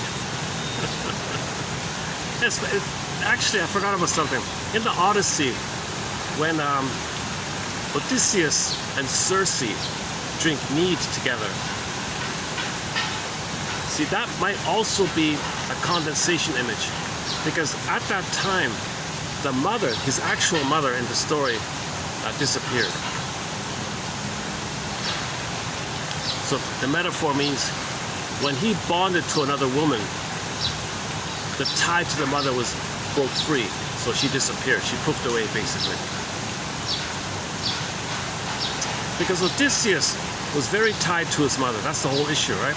The mother was a little evilish, a little bit, right? Odysseus' mother was like a wicked queen kind of woman. And finally, when he bonded to Circe, she was a goner, right? So that bonding took place drinking mead during the honeymoon thing. So in the Odyssey, there's a lot of condensation. This one scene can represent many levels.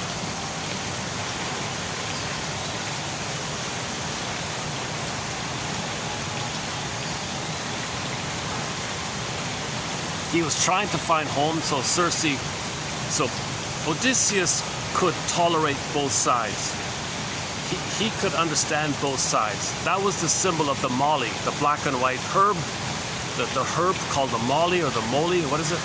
The two sides. Right? So he could kind of see the two sides. So that's why Circe couldn't morph him into an animal. But the other people are not there yet. So Circe morphed all of his men into animals, right? The joke was one guy was morphed into a pig. He managed to escape to the fellows at the shoreline, and they were going to eat him. No, stop it. It's one of us. What are you talking about? It's a pig. No, it's one of us. She turned our buddy into a pig. It does look like. It does look like.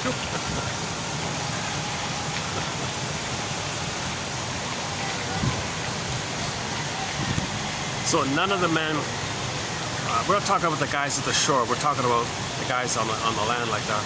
None of them understood paradox. None of them understood the two sides of the coin. So they were still in a more quote-unquote primitive place, the animal survival place. So hence the image of them being morphed into various animals. For Odysseus, the symbol of Odysseus eating the herb called moly, holy moly.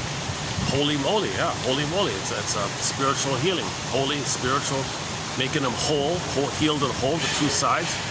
You saw the two sides, feminine, masculine, two sides of the coin. So Circe couldn't do her thing because he was more in the human area. So she was thrilled to have somebody a little advanced, you know, like that. And if he's advanced, now he can relate to a woman. Now Circe's playing like a woman-to-woman thing, drinking mead. A god wouldn't drink mead, right? Then the mother on the land poofed away when he connected to the human version of Circe. I've been talking about the Odyssey lately. A very good, my favorite TV rendition of the Odyssey is the one starring Armand Assante. If possible, get the VHS, because when they flipped it to DVD, they cut out important scenes. One of the most critical scene in the Odyssey they took out. The scene with the sirens. Odysseus tying himself to the mast with the sirens. They took all that out. They don't want to freak out people who are dependent on religion for that. So they were protecting the religious agenda.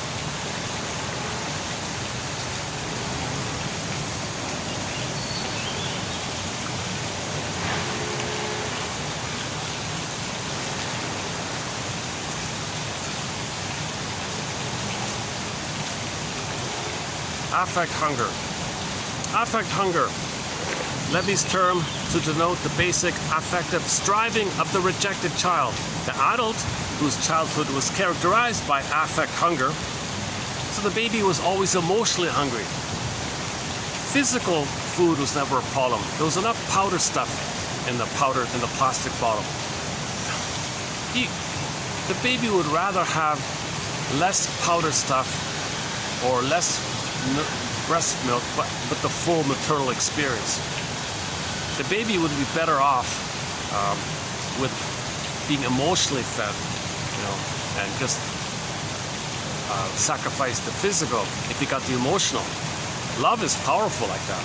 He doesn't need that much food, but he'll compensate with extra food and become an emotional eater, a binge eater, if he doesn't get the emotional hunger, right? So if the emotional love hunger of sweetness and comfort and mother's tenderness was missing, if he doesn't get the tenderness and affection and sweetness of the mother, he may have a hunger for sweets later on to compensate.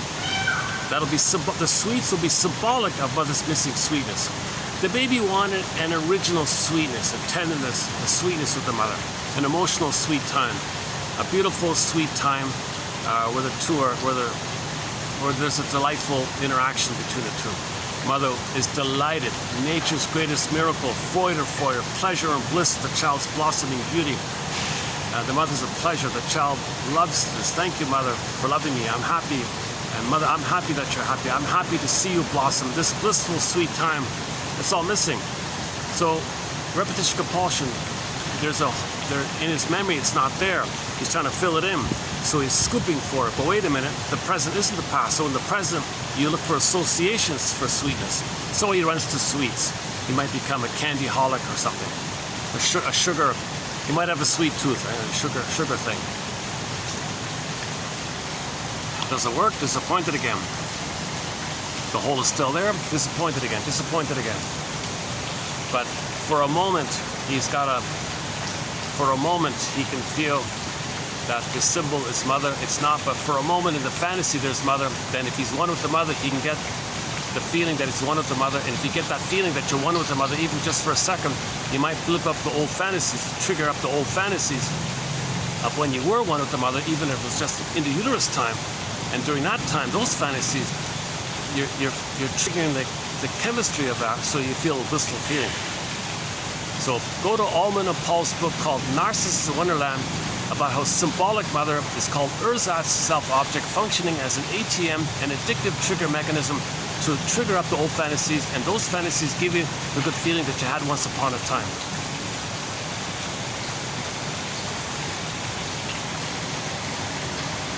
So the cigarette is not just about anesthetizing your pain to give you endorphins. The cigarette might fill in for the missing nipple.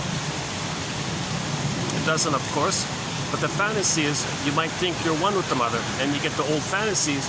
So the cigarette is an ATM, an addictive trigger mechanism, meaning you want to trigger up the old fantasies of symbiotic oneness, where the mother and the baby are one. If the baby's nursing properly, everything's one, he's happy. That's missing. So trick yourself that you might have it. It doesn't work, but for a moment, trigger up when you did have the oneness. That's the ATM. And those old fantasies that you're blipping up give you the good feeling. And that's what you're after. You're not addicted to the cigarette, but you're addicted to the chemistry that's released in your brain when you can blip up the fantasies via the trick of the catalyst activity. Again, Allman and Paul, Narcissus in Wonderland. Affect hunger. Levy's term to denote the basic affective striving of the rejected child. The adult whose childhood was characterized by affect hunger. So when the baby's crying and the mother says, "What are you crying for? Here's your food." "No, I want your love. I want your sweetness." You're still crying. The mother dips honey on the rubber nipple. "Here you go." Now the baby's flooded with sugar. Brain sends him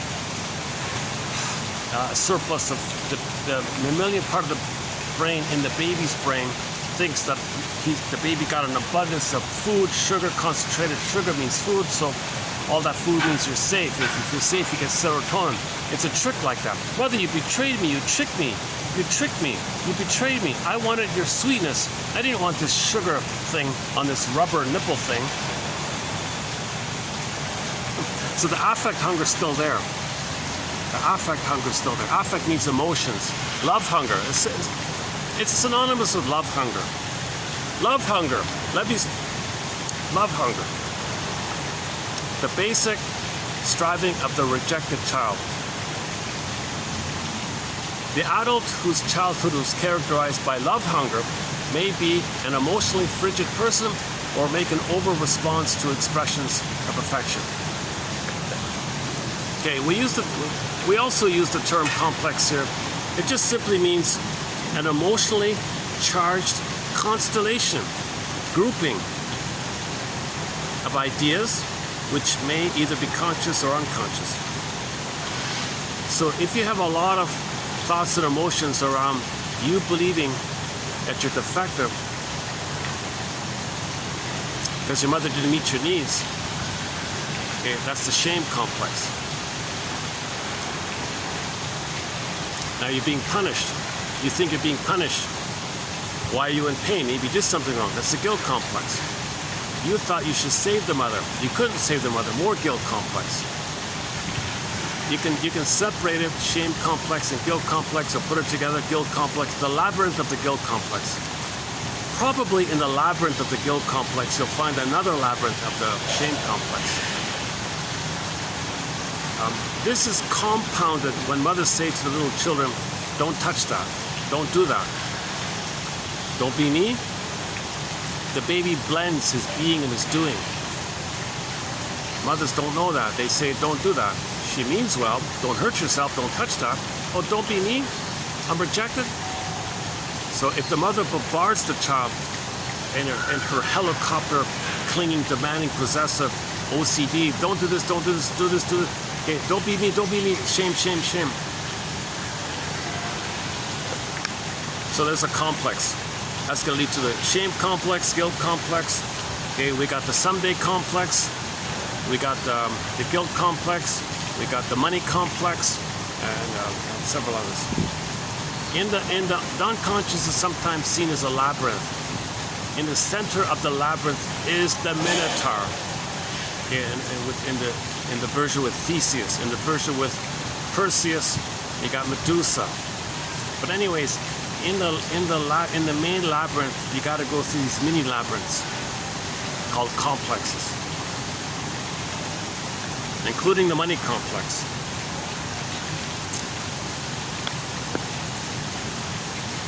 Using money for an infantile agenda, using money to fight with your mother, using money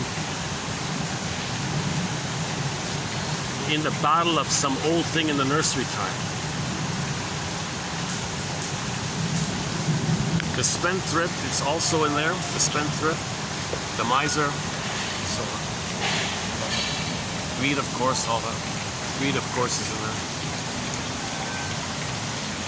there. Emotional age. The emotional age, a measure of the emotional maturity of a person as expressed in terms of the chronological age of the average individual who has achieved a given degree of freedom from infantile and childish modes of emotional behavior. It's hard to talk about. How do you describe somebody's emotional age? Most people are under 3. The narcissists and the bullies and the yagos, they're under 18 months. The caretakers and the pleasers, they're somewhere between 18 months and 36 months. No one's going to go for that theory.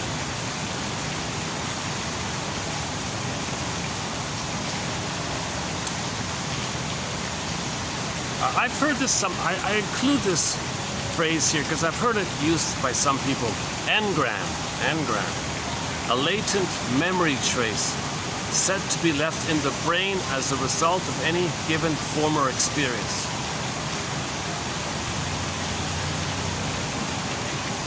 Basically imprints, your models. But the trick is with the self-help gurus, we're gonna fight with those engrams, they're little gremlins, they're little demons, we're gonna fight. No, see, that's the trick. That's the trick. You can't fight with your memories like that. You gotta identify your memories.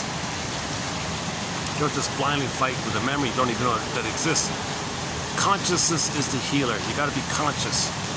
It's a cop-out to bypass consciousness. Yeah, we're gonna fight with those engrams, we're gonna change those engrams. It's magical thinking. Just snap your fingers, change your engrams. It's like changing your past, changing the trauma that you had. So a lot of these cult, self-help cult groups, I notice, like to use this word engrams. That's the first time I've seen it, actually. Okay, fixation. Abnormal attachment of the life force to some person, object, or level of psychic development. Hence, according to psychoanalysis, a mechanism causing a reduction in the amount of life force for normal living. If your life force is too attached to the mother, your life force is not available for you.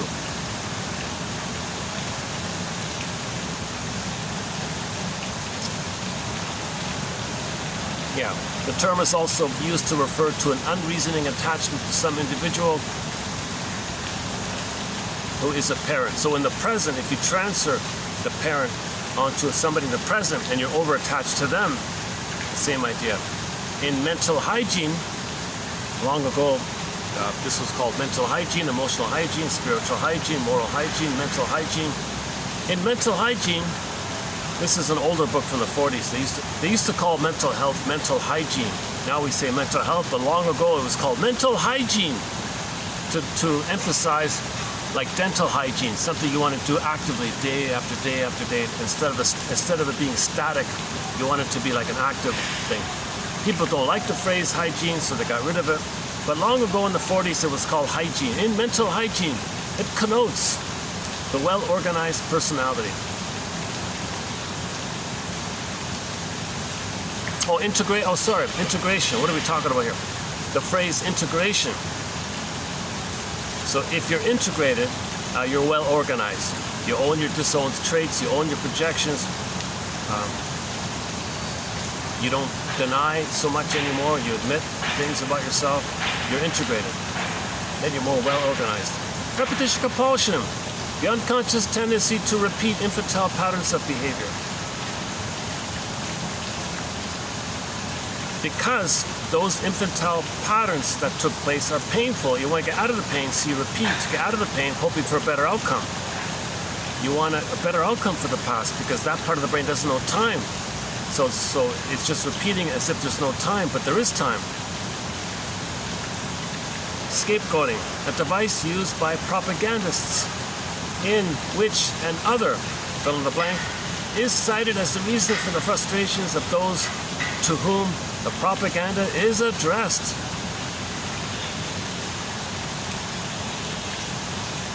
See, it's very easy for propaganda people to fool people, because all they got to do is identify,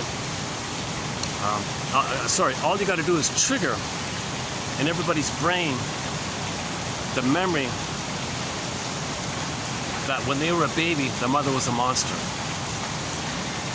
So from the baby's point of view, the mother being a monster is a scary thing, dangerous thing. It's alien for the baby to be traumatized by his mother, because if it's enraged, he thinks the mother's enraged. His small size, the mother being the giantess, you got the angry giant. That's his mother, the angry giant, the cyclops, the sea monster, or an alien even, any kind of scary entity like that. So the first unknown for the baby, the first stranger for the baby, the first unfamiliar for the baby is what he made in his mind by the interaction with the mother, which is this monster. So it's very easy. It's very easy to fool people. Just say, those people over there, you see, they speak a different language. You don't know the language, do you? It's unfamiliar. Unfamiliar? Unfamiliar. No, click. The first unfamiliar is the monster mother. That's alive now in the present. So you transfer the past to the present scenes the past. You're feeling now what you felt in the past. That brain doesn't know time, so you're feeling now what you felt in the past. So or another way of saying it is you transfer the monster mother image to the benign person who speaks a different language, let's say, and now you're all excited, where you're transferring your anger at the mother onto an innocent person who simply speaks another language. It's very easy for propaganda people to fool you. So they did nothing wrong. The innocent people, they're the fault. Scapegoating. It diverts everybody's attention. Everybody does have a lot of anger at their mother, and they want to find some outlet for their mother. So just find someone to say is different from you. Click. There's your mother. Other mother. Put a dash between the M and the word. Put a dash between the first two letters of the word mother. The other is your mother. Finally, you're angry at the mother, onto the other as your mother, because that brain doesn't know time, and you feel some release. The propaganda people's behind the scenes saying, there's the other, mother, mother, anger at mother, scapegoating. And the people behind the scenes doing this are sipping champagne or whatever. So they're protecting their interest, right? Their interest is to protect their luxurious lifestyle, I guess. So the way to protect it is divide and conquer, right? Just pit people against themselves. That's the Iago dynamic. So spread rumors. They're your mother over there. They're my mother? Yeah. They're unfamiliar to you. You're not familiar with them, right? That's right. That's my mother. That clicks. The original thing. When the baby expected his mother, mother betrayed him, and the first unknown, the first fear of the unknown, the first fear of the unknown was the mother. And it was a survival issue. Now you got this burning survival existential issue with the mother transferred onto the innocent person who speaks a different language. The people behind the scenes, the propaganda people directing this thing, they're protecting the interest of those who hired them for that. So propaganda people have it very easy. They have it very easy because because very few people have self-awareness, because they're busy watching circuses non-stop. They're busy watching clown shows and soap operas and sports and beer and hockey. They're busy just with mindless amusements. They don't have self-awareness. The schools don't teach self-awareness. The comic psychoanalysis crashed. The mental hygiene movement crashed. People like Masterson, shadow ban. Karen Honai, shadow ban. Burglar, you don't even hear his name anymore. This channel here, shadow ban. Anybody who's teaching you self-awareness, shadow ban. Even benign Miss Bruning, who teaches you a little bit about your happy chemicals, shadow ban. She has some connections, so she's allowed to function with the independent media or something with but there's no views, her work is not promoted. I don't agree with all of her stuff, but parts of it are pretty good as well.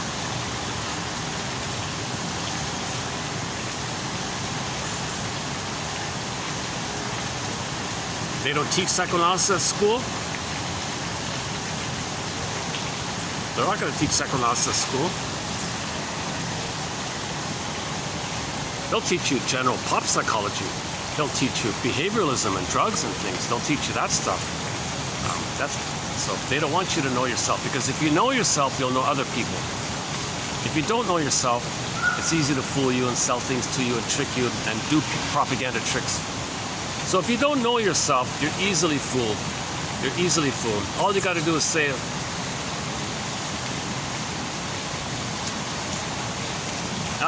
look at their appearance. Don't they look a little different? Different, unknown, not familiar. I'm familiar with one appearance, and there's a slight little different appearance. Okay, reality check. Trivial biological variations. It's just a superficial cosmetic thing. Over time, people lose melanin. Okay. Over time, there might be slight variations in appearance. But they'll say, no, I don't care. Use it as a trigger to bring up your real feelings in your unconscious, that your mother failed you and you thought your mother was a monster. And you were enraged at your mother. So direct that rage, channel that rage, not to us, not to the PR, not to us, not to our employers, directed to some innocent people over there. And reality check, those innocent people have had a hard life, and usually their places were plundered and stuff like that. In fact, they might be very nice. All the more reason to hate them, because that's called envy. You can't see goodness. Because once upon a time you had goodness, look what happened. Okay, there's our topic on prejudice. We've got hundreds of quotes on prejudice. This issue of how somebody who's unfamiliar to you, called the fear of the unknown, triggering your original babyhood experience of when your mother was supposed to be known to you. Your mother was supposed to be familiar to you. Family, familiar. But no, she was a liar. Family, liar. Familiar, liar. L-I-A-I, liar. The mother was a liar. She lied to you. You thought she's supposed to be friendly. No, she was a liar. So, from the baby's point of view, the mother lying to you, the mother being unknown to you, estranged to you, an alien to you, that's a wild, scary thing in your mind. Flash frozen, bubbling all the time. All someone's got to do is, or they do it themselves, or someone prompts them to do it, just say, oh, there's people over there. We're over here, they're over there. That'll do it. Oh, we're on this side of the lake, they're on that side of the lake. Okay, I'm more familiar with the people on this side of the lake, I'm less familiar with people on that side of the lake. That'll do it. By comparison, the thing you know less of, click. Unknown, fear of the unknown.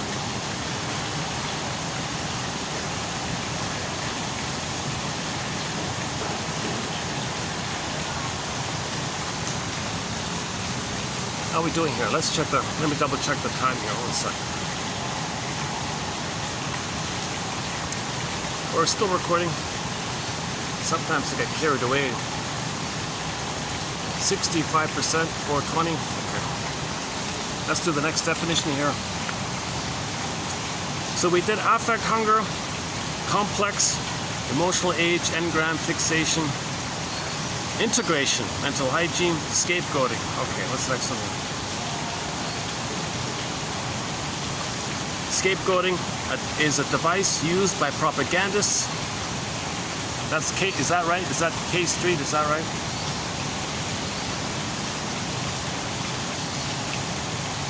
Madison, see that? No, Madison is the advertising, right? K Street's the okay, whatever. A device used by propagandists in which fill in the blank is cited as the reason for the frustrations of those to whom the propaganda is addressed.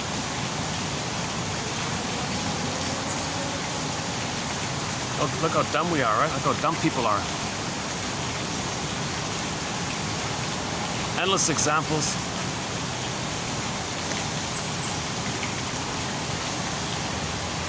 People don't know themselves.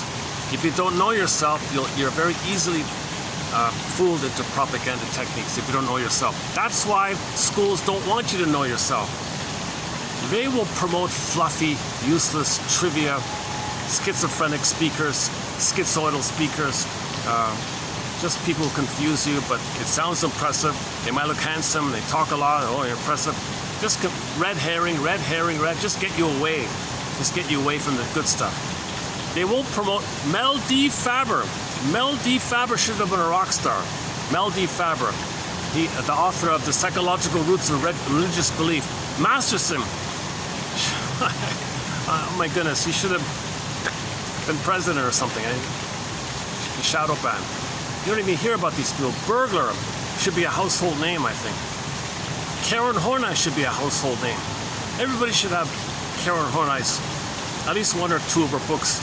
I would recommend the Inner Conflicts one, at the very least, Our Inner Conflicts, and her essays. Janoff should be better known and appreciated instead of mocked. He's known for the first book. If you put that first book aside, what about his other 17 books that he wrote up until his 80s? Ignored. But very helpful stuff. What I'm trying to say is bring back the mental hygiene movement. Bring back shows like The Twilight Zone. one step beyond, next step beyond. They taught you psychological phenomena. Twilight Zone more so, but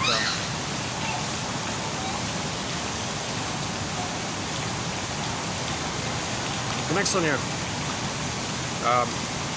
Okay, selective perception, a tautological term, Pillsbury, 1908, denoting the fact that every perceptual activity emphasizes one aspect of a situation to the neglect of others.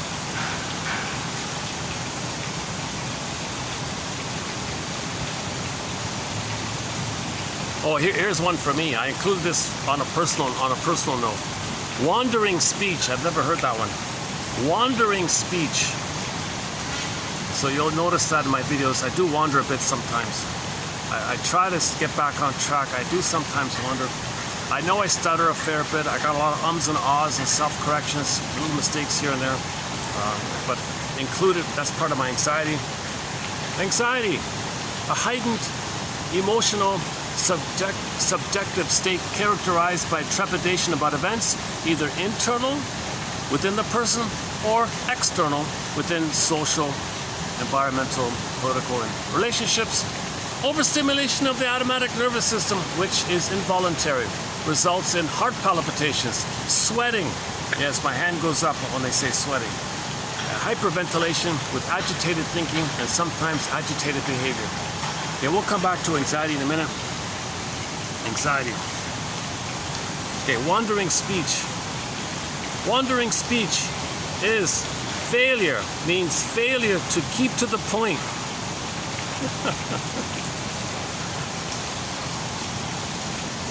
Failure to keep to the point.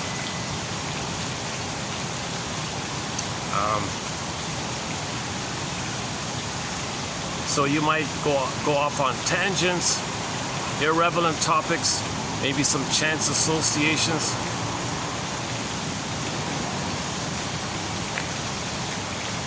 Like I'll do that. I'll be talking on the camera here, and maybe some chance association. So the maiden king morphed into a swan, and I might spend the next 10 minutes talking about the swans to my side there. A chance association. There's a swan over there. They're sleeping right now. Wandering speech.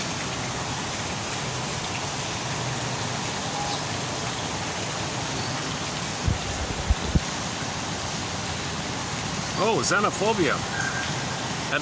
An over-identification with the in-group on the part of an insecure personality. Yeah, I forgot about that. That's one way of thinking about it. The more insecure you feel about yourself, the more you're going to over-identify with around you, what's around you. Okay, Jocasta complex. The excessive attachment of a mother to her son. A very simple complex. So talk back to complex. A key complex called the mother complex, or Jocasta complex. That's Medusa and Minotaur. It's Jocasta. So when the mother uses the boy to take care of her, the boy ends up with a Jocasta complex or a mother complex. Boy didn't want that.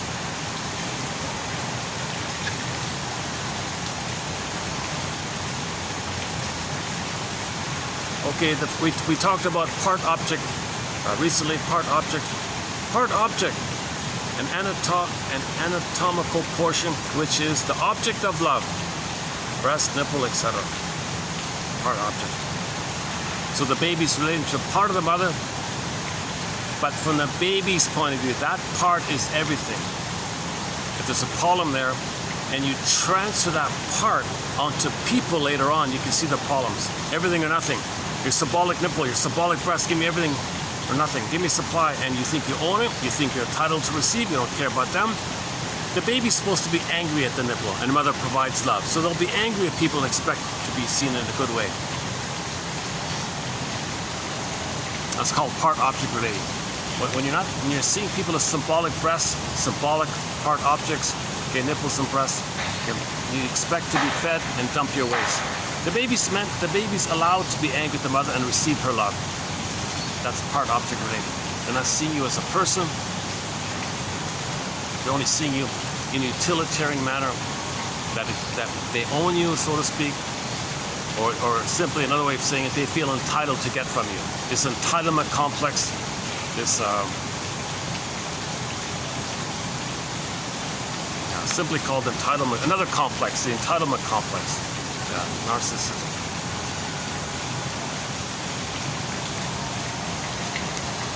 The next one here. Okay, Eric Berne. Okay, Eric Berne.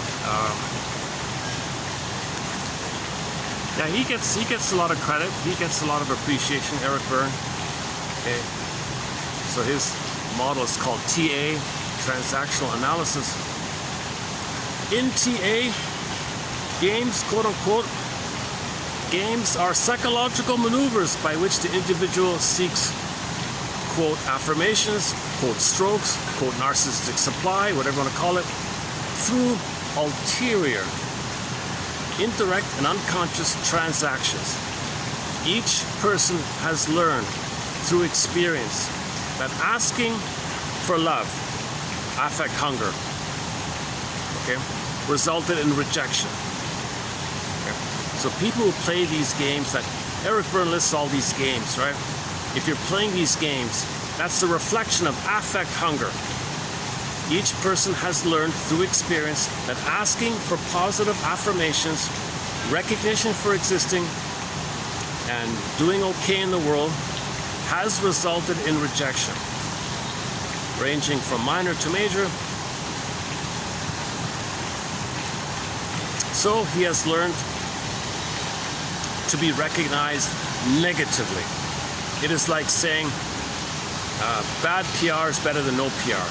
A bad press is better than no press. No such thing. So people whose slogan is there's no such thing as bad PR. Okay, that's a sign of trauma here.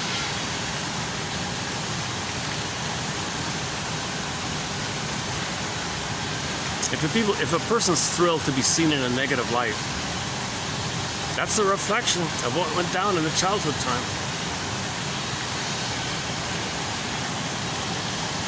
Their positive affect hunger, unmet. Their need to have themselves, unmet.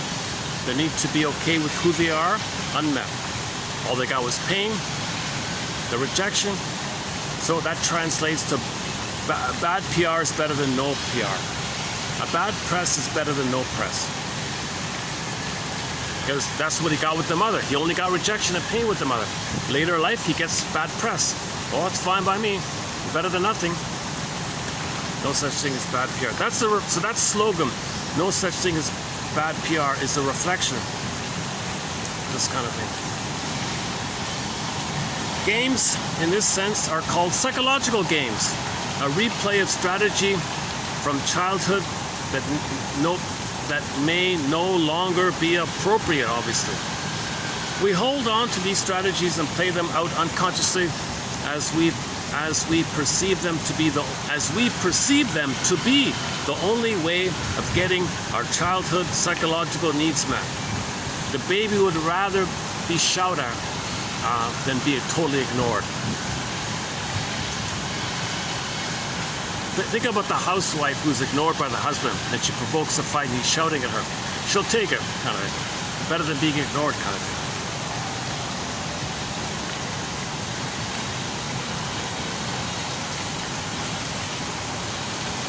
So people who provoke negative attention, that's a reflection of their childhood.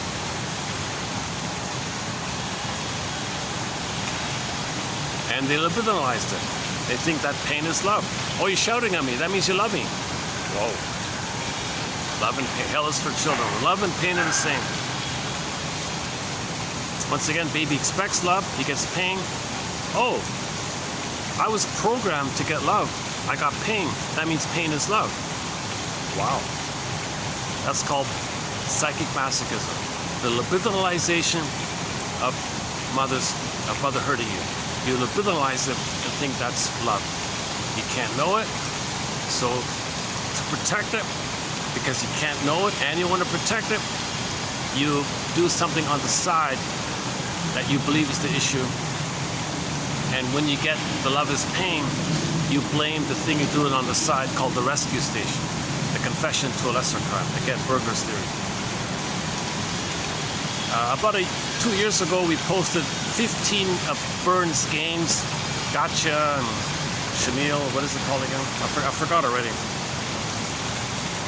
It's all these kind of gotcha games, and it's usually based on treating others badly the way your mother treated you badly in some form or another.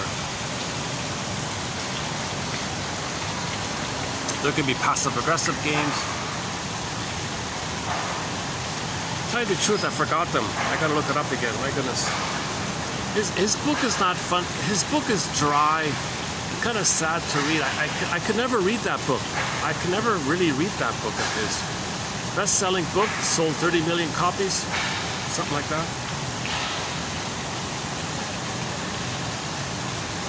Eric Berne.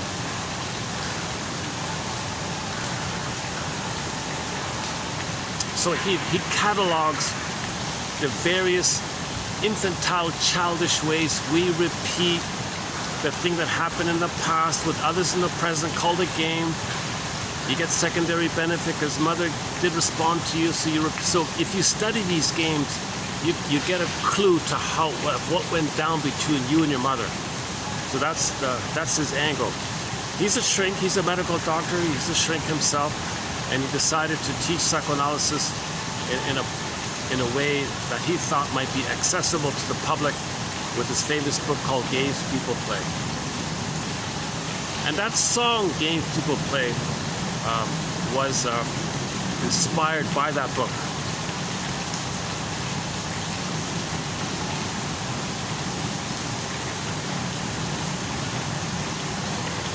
Now let's just take a short break here. Heidi LaBelle.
For the anxiety one, let's save it to when we get to 3054. But just only add this one focus here. That overstimulation of the automatic nervous system, which is involuntary, results in things like sweating, hyperventilation, heart palpitations, agitated thinking, and sometimes agitated behavior. So most anxiety means you're being triggered of the original fears. Most anxiety means something in the present resembles the past, and you have a lot of fear in the past which you haven't processed. Now, when the past is triggered, it comes to you through the automatic nervous system. The language of the automatic nervous system is sweating, hyperventilation. Okay, the heart math is whacked. The speed between the beats. Oh, that's the heart palpitations, right?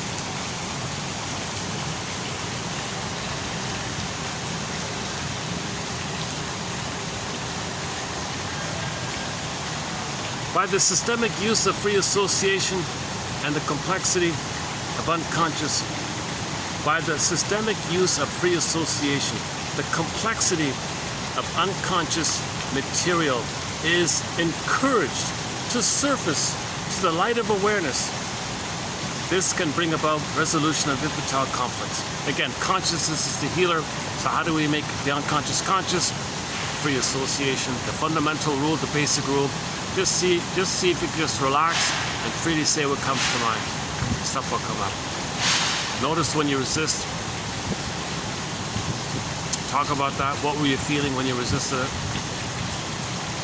And you might lead to the felt sense idea. A felt sense forms at the border zone between conscious and unconscious. It has at first only an unclear quality. Although it's there, it's unique and unmistakable. And you experience it in your body, called the felt sense. So notice the felt sense, that moment when you resist, free associating.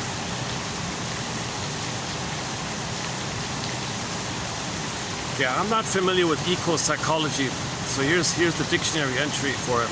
Eco-psychology is the name most often used to represent the synthesis of the psychological and the ecological.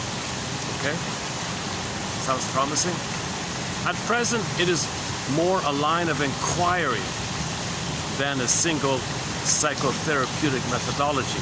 Okay, so there's no therapy approach. It's just a line of inquiry. The central question that eco-psychology poses is, quote, how sane are we if we abuse our planet, our own home?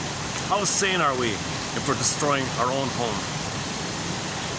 Again, the central question that eco-psychology poses is, how sane are we if we're plundering the planet for a quick buck? If we abuse the natural systems that we're dependent on, how sane are we? We're psychotic. Really? The planet is a giant breast you're going to siphon and suck dry? The planet is the placenta that you're going to waste upon? Seriously? The planet is not a placenta. If you dump pollution, already we've dumped over 10 billion tons of plastics into the ocean, and we're still doing it. We're still dumping more billions and billions into the ocean. We don't control ourselves. Why? Because we have the psychotic belief that the planet is our placenta. Reality check. The planet is not a placenta. It cannot digest this stuff and convert the plastic, and everything's okay. These are so-called forever chemicals, permanent chemicals. It heats up the oceans, and water vapor syndrome, cloud problem syndrome, overheating. The ecology is whacked. The ecology becomes whacked because we're not sane. We're insane if we think that dumping endless pollution, that somehow the planet can metabolize it. Why do we have this feeling? Well, that's trauma. If the placenta is removed from the baby before it's supposed to be removed, There's a phantom placenta feeling. Where's my placenta? Well, you transfer onto the planet placenta, and now your repetition compulsion, you want the planet to digest, assimilate, process. But reality check, you're not in the uterus. In the uterus, you had a real need for the placenta to metabolize your waste elimination. But that was interrupted. It's interrupted. The need was not met. So you transfer that need in a symbolic fashion. Now the planet is symbolic placenta. Now you're still doing it. But the symbol of the planet being a symbol of the placenta is not the actual real placenta. And you're still dumping, thinking you're back in the nursery hoping for the placenta needs to get met. Your placenta needs are unmet. So part of our illness is that we are not supposed to remove the placenta from the baby before 3 days at least. You have to wait until the cord turns chalk white and flattens out like a pancake. Then it's okay. But before that time, it's still alive. It's still an organ. But you remove it, then the child's gonna look for it.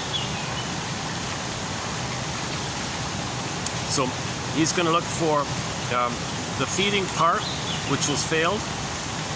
You transfer the failure onto the nursing, it fails. The metabolizing part failed. Mother can't digest it all.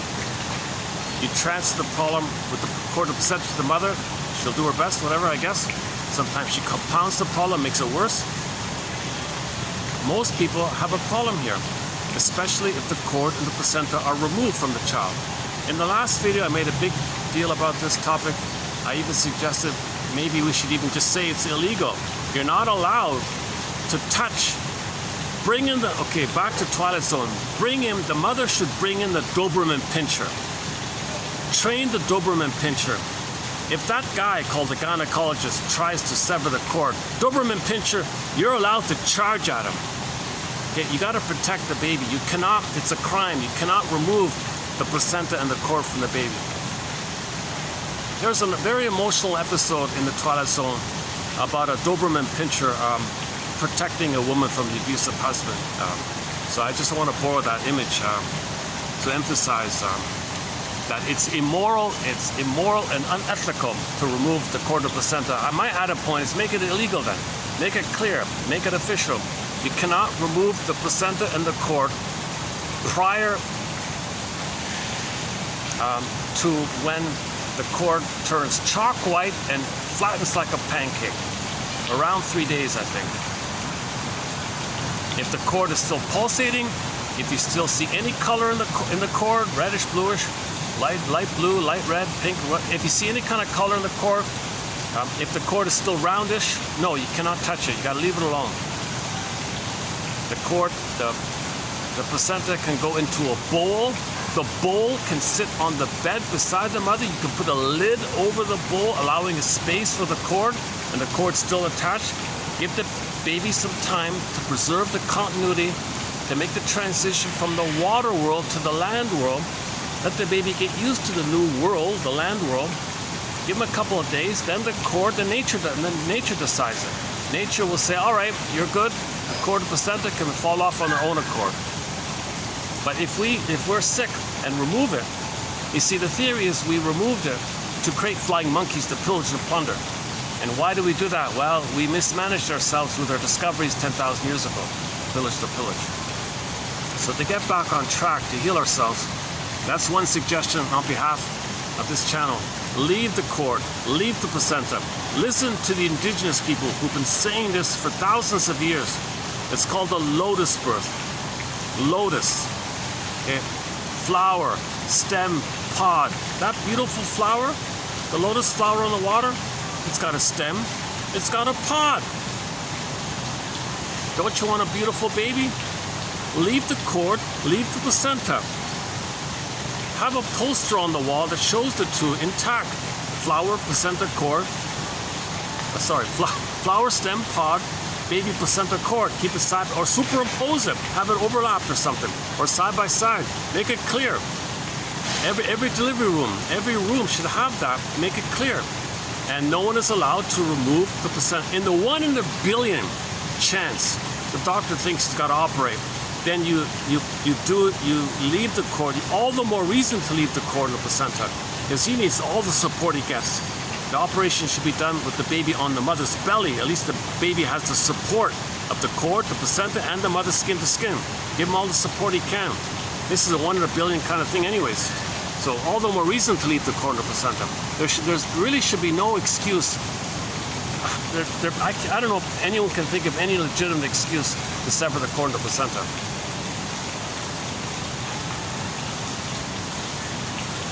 Likewise with that barbaric CIRC thing, fill in the blank, fill in the blank. That should also be illegal. That's a very violent, cruel thing to do to a baby.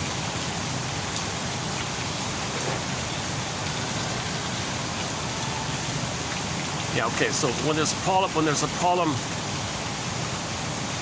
so the question was, how sane are we if we pollute the planet while we depend on it? Okay, the actual question is, how sane are we if we abuse the system that we are embedded within? He means the ecological system, the ecology system.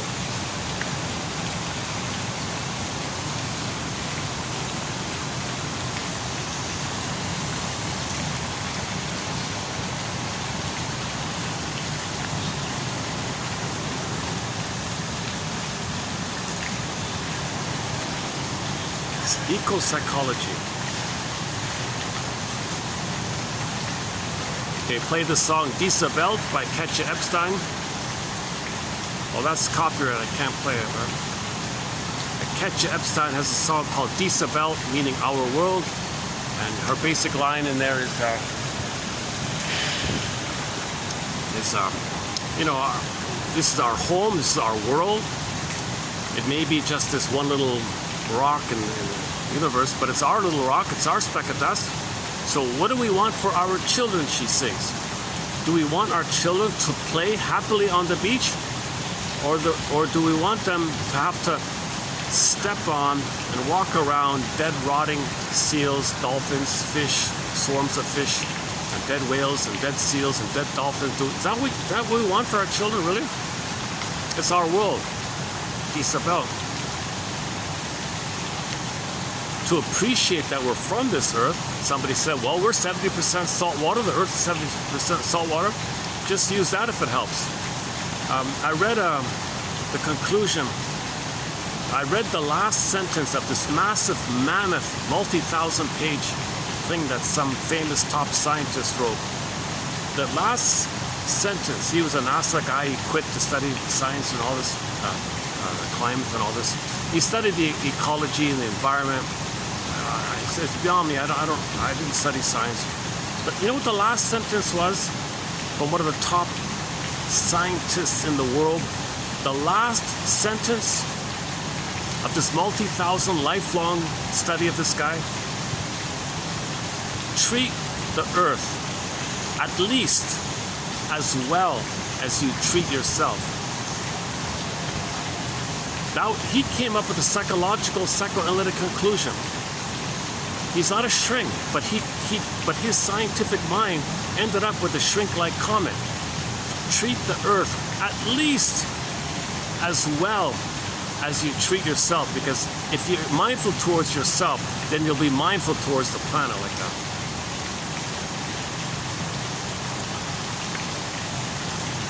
Okay, here. All right.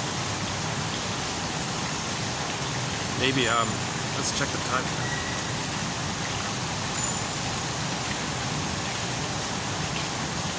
4:51. Oh, I have at least half an hour before. Yeah, let's finish this within a half an hour.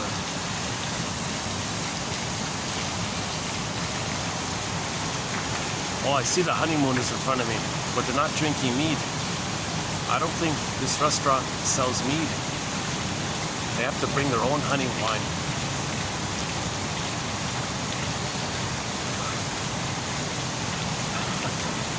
Imagine a couple for 1 month alone somewhere. They blot out the world. They stay focused on each other the whole time. But every night they sip on mead together throughout the night.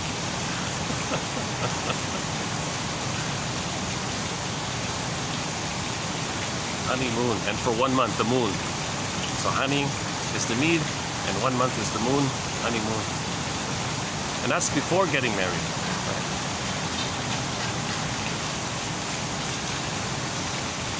Because what if they get married and they can't bond? Or something like that. Okay, anyways.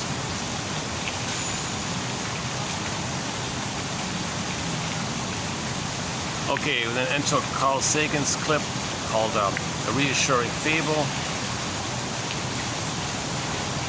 Evolutionary gratitude idea. The documentary What If Earth Were Unique?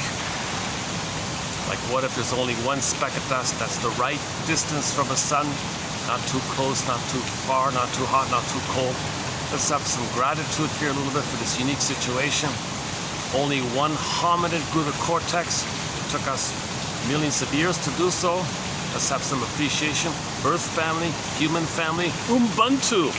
Ubuntu. You find your humanity when you see and look for the humanness in everybody. We all love or cry for love. We're all members of Homo Traumicus. We're all caught in this repetition compulsion of the trauma that we inflicted upon ourselves by accident due to cope with the mismanagement of discoveries. We traumatize ourselves. That's a 7.5-hour video. Eco-psychology. So as above, so below. So if we're polluting the planet, that's a reflection that we were polluted. It was noxious. Then I get enough oxygen. We were polluted. It was noxious. So we pollute the planet as a reflection that we were polluted. If the mother used the powder stuff, we didn't get the good stuff. So we deprived the planet of nutrients because we were deprived of maternal nutrients. If we experienced love hunger, then we make the planet starving. If we were emotionally starving, we make the planet deficient in its ability to grow delicious foods. Because we didn't get delicious mother's love. As above, so below. Things like that. So again, a 7.5-hour video on this eco-psychology idea.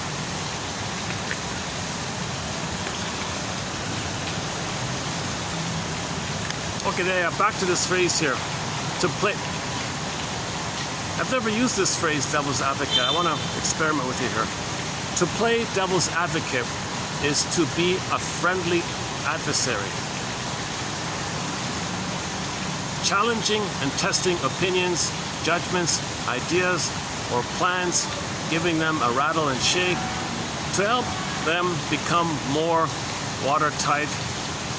The devil's advocate position entails permission to question and to air doubt, and so is a procedure that may help to avoid groupthink. Okay, the other, I don't do the space limitations. I don't have it. So coming up, we'll have some quotes on this idea. So typically, the professor gives a lecture and it's boring, right? So a student might agree with the professor, but just to liven things up and to bring up more material, he may pretend to argue the opposite of what the professor's saying. So he's playing devil's advocate. He's not trying to be devilish or something. The phrase just means you want to improve the discussion, you want to expose weaknesses, you want to learn more, you want to identify blind spots, you want to make the argument better maybe. So somebody pretends to be a voice for the opposite side, whether he believes it or not. In some versions, the devil's advocate doesn't really believe it, but he voices the opposite opinion to help the other side think more clearly, identify their blind spots. So it's a helpful kind of a thing. Oh yeah, he said, if the devil's advocate doesn't believe it, it doesn't work. You're better to have people who authentically believe it. And the other version was, I think,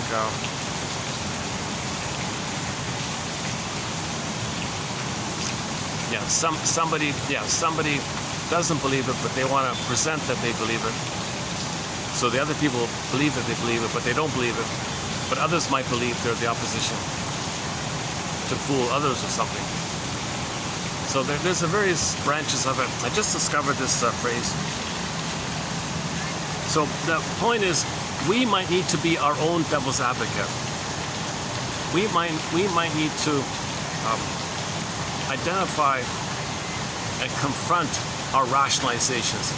So if we have an excuse, well, maybe we can play our own devil's advocate and voice the opinion that confronts our rationalizations. So we can be our own devil's advocate.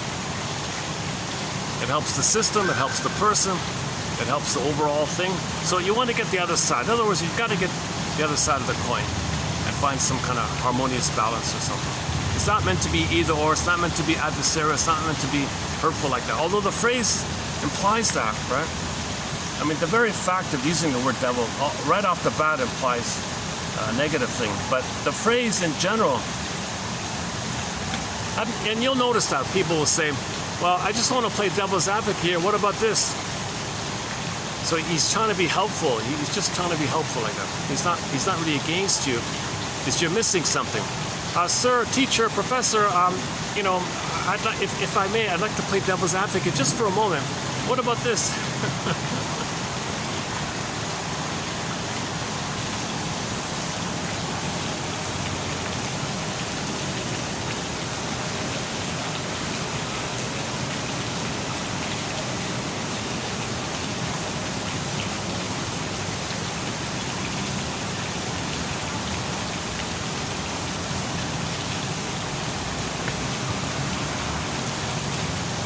Okay, hang on a sec. I got the honeymoon couple in front of me here. Hold on a sec. Let's play another song.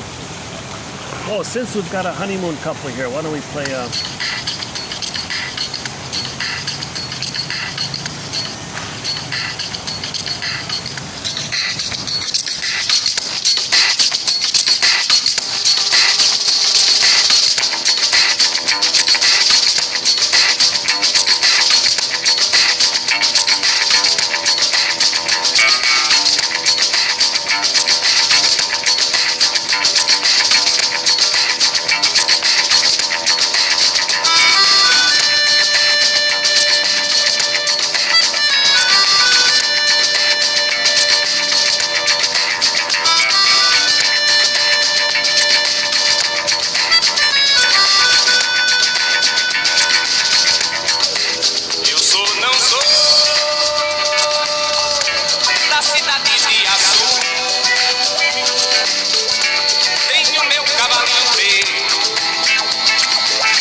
Okay, TQ 3043 below.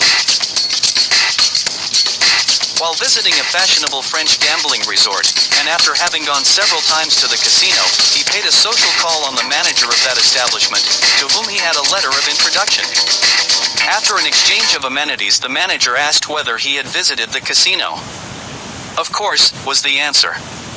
I have even won a few thousand francs. At this, the manager earnestly advised him to leave town at once. If you don't, you will continue to gamble until you've lost everything. We make money because the gambler can't stop when he loses, and especially when he wins.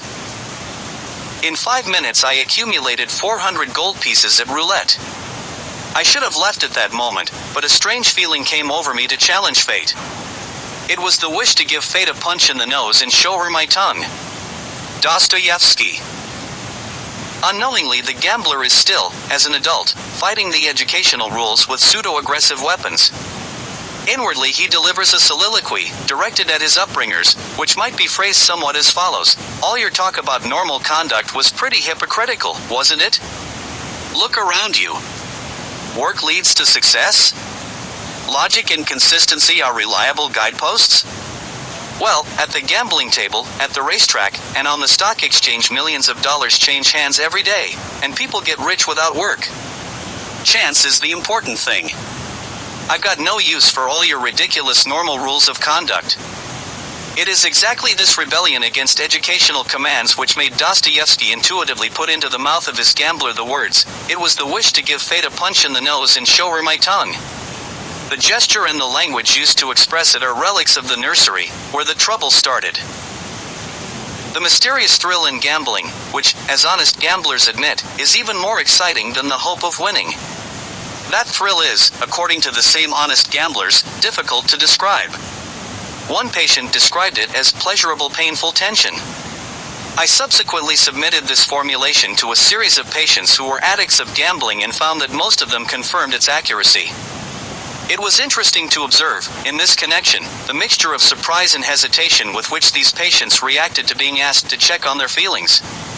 Though all of them were familiar with the thrill in question, none had ever attempted to define it, and some acted as though there was some sort of sacrilege involved in even discussing it. "Let sleeping dogs lie," said one. "But they are not sleeping at all," was my reply. "In your case they are very much awake." The reason for this reluctance is plain: understanding of the thrill robs it of mystery to the masochistic substructure, hence is to be avoided at all costs. One client finally answered, under pressure, that the nearest he could come was to make a comparison with a particular situation remembered from elementary school days. He had come home with a poor report card, to find his mother out, and had waited an hour for her to return.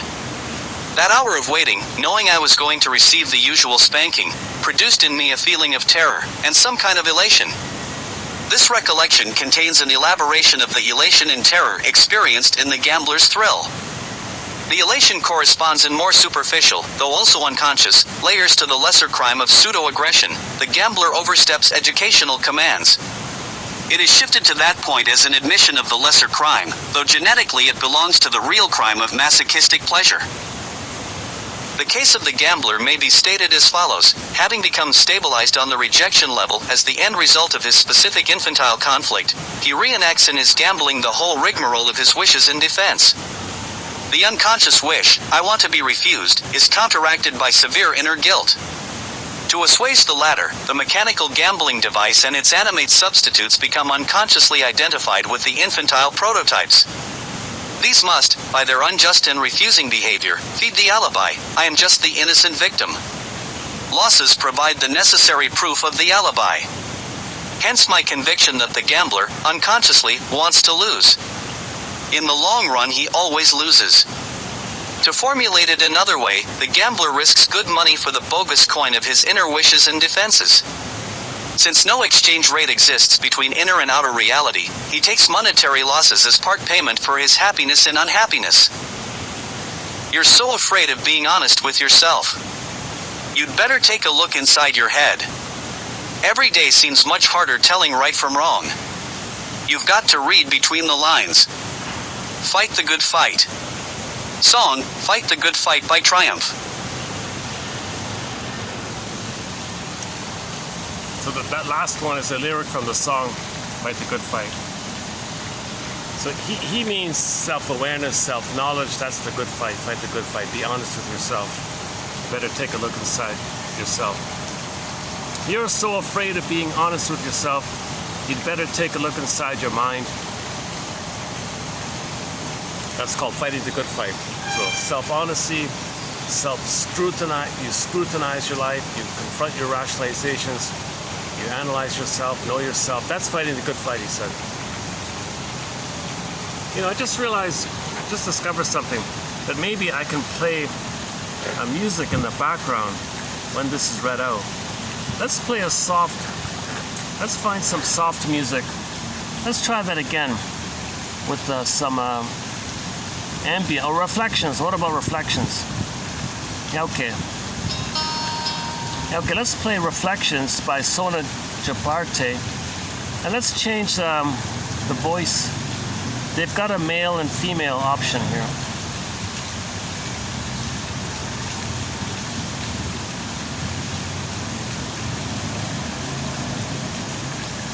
Let's see.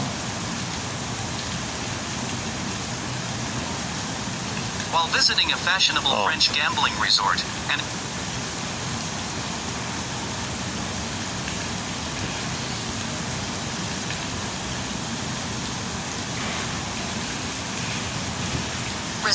and after having gone several times to the casino, he paid a social call on the manager. While visiting.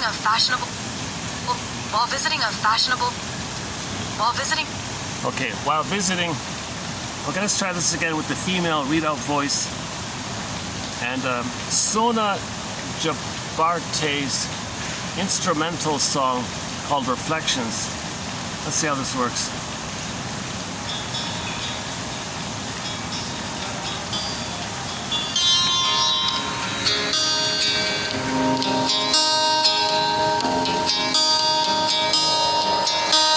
A fashionable French gambling resort, and after having gone several times to the casino, he paid a social call on the manager of that establishment, to whom he had a letter of introduction.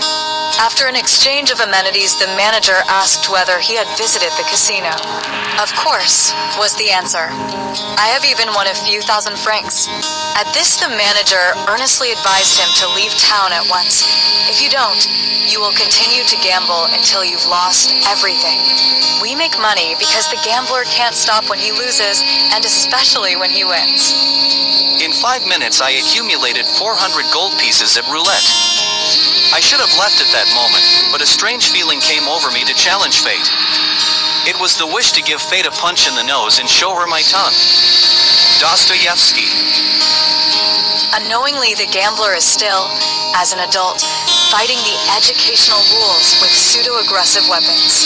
Inwardly, he delivers a soliloquy, directed at his upbringers, which might be phrased somewhat as follows. All your talk about normal conduct was pretty hypocritical, wasn't it? Look around you. Work leads to success? Logic and consistency are reliable guideposts? Well, at the gambling table, at the racetrack, and on the stock exchange, millions of dollars change hands every day, and people get rich without work. Chance is the important thing. I've got no use for all your ridiculous normal rules of conduct. It is exactly this rebellion against educational commands which made Dostoevsky intuitively put into the mouth of his gambler the words, "It was the wish to give fate a punch in the nose and show her my tongue." The gesture and the language used to express it are relics of the nursery, where the trouble started. The mysterious thrill in gambling, which, as honest gamblers admit, is even more exciting than the hope of winning. That thrill is, according to the same honest gamblers, difficult to describe. One patient described it as pleasurable painful tension. I subsequently submitted this formulation to a series of patients who were addicts of gambling and found that most of them confirmed its accuracy. It was interesting to observe, in this connection, the mixture of surprise and hesitation with which these patients reacted to being asked to check on their feelings. Though all of them were familiar with the thrill in question, none had ever attempted to define it, and some acted as though there was some sort of sacrilege involved in even discussing it. Let sleeping dogs slide, said one. But they're not sleeping at all, was my reply. In your case, they are very much awake. The reason for this reluctance is plain. Understanding of the thrill robs it of mystery to the masochistic substructure, hence is to be avoided at all costs.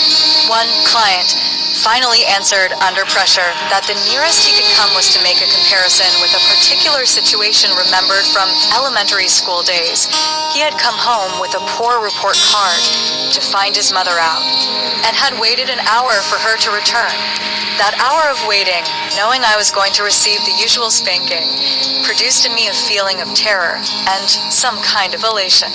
This recollection contains an elaboration of the elation and terror experienced in the gambler's thrill. The elation corresponds in more superficial, though also unconscious, layers to the lesser crime of pseudo-aggression. The gambler oversteps educational commands. It is shifted to that point as an admission of the lesser crime, though genetically it belongs to the real crime of masochistic pleasure. The case of the gambler may be stated as follows. Having become stabilized on the rejection level as the end result of his specific infantile conflict, he reenacts in his gambling the whole rigmarole of his wishes and defense. The unconscious wish, I want to be refused, is counteracted by severe inner guilt. To assuage the latter, the mechanical gambling device and its animate substitutes become unconsciously identified with the infantile prototypes. These must, by their unjust and refusing behavior, feed the alibi. I am just the innocent victim. Losses provide the necessary proof of the alibi. Hence my conviction that the gambler, unconsciously, wants to lose. In the long run, he always loses. To formulate it another way, the gambler risks good money for the bogus coin of his inner wishes and defenses. Since no exchange rate exists between inner and outer reality, he takes monetary losses as part payment for his happiness and unhappiness. You're so afraid of being honest with yourself. You'd better take a look inside your head. Every day seems much harder telling right from wrong. You've got to read between the lines. Fight the good fight. Song, Fight the Good Fight by Triumph. And the quote's by Edmund Burglar from his money book. That's a great quote, I thought. Your mission, should you choose to accept it, is to read that quote through a couple of times. So it's a communication. Gambling is a communication of now knowing what happened in the past. You recreate it. We don't remember that we had a hope, refused, pain. How do you repeat that? Well, the slot machine promises you to win. Blinking lights, all exciting, like the mother. You put your hope in. Refused. You repeat it to remember. We don't remember this, so we repeated it. When you repeat it, make the inference that that's what happened in the past. The inference is the mother was alluring and rejecting. The slot machine or the gambling toy, game, whatever, is alluring and rejecting. And you're fixated at the rejection. Now, you want to preserve your infantile megalomania. So when you reject yourself in the sideways, I'm important, I do it, I reject myself. I'm important, I say magic words to the dice, I have my lucky charm, and I say these things, and come on, fate, yeah, I feel important. See, you preserve some identity that you're going to reject yourself. Mother rejected you, so you're going to make it so that mother rejects you. So find some symbolic rejecting mother and get rejected again. That's what it means that you want to lose. It's called repetition compulsion. So the mother was alluring and rejecting. Okay, you go to the slot machine, it's alluring and rejecting. The person's meant to make the inference, oh my God, was my mother like this slot machine? Promising, alluring, blinking lights, you might win, so excited, rejected. Ouch, icky feeling. It's familiar. Familiar comes from, think of familiar as The first part, familial, family. The second part, liar. Mother was a liar, but it's familiar. And you're stuck there. You're repeating it. You're going to keep repeating it to make the inference that mother was alluring and rejecting, and she was cold and refusing. Like this machine, symbolically, is cold and refusing, to stand in for the mother being cold and refusing.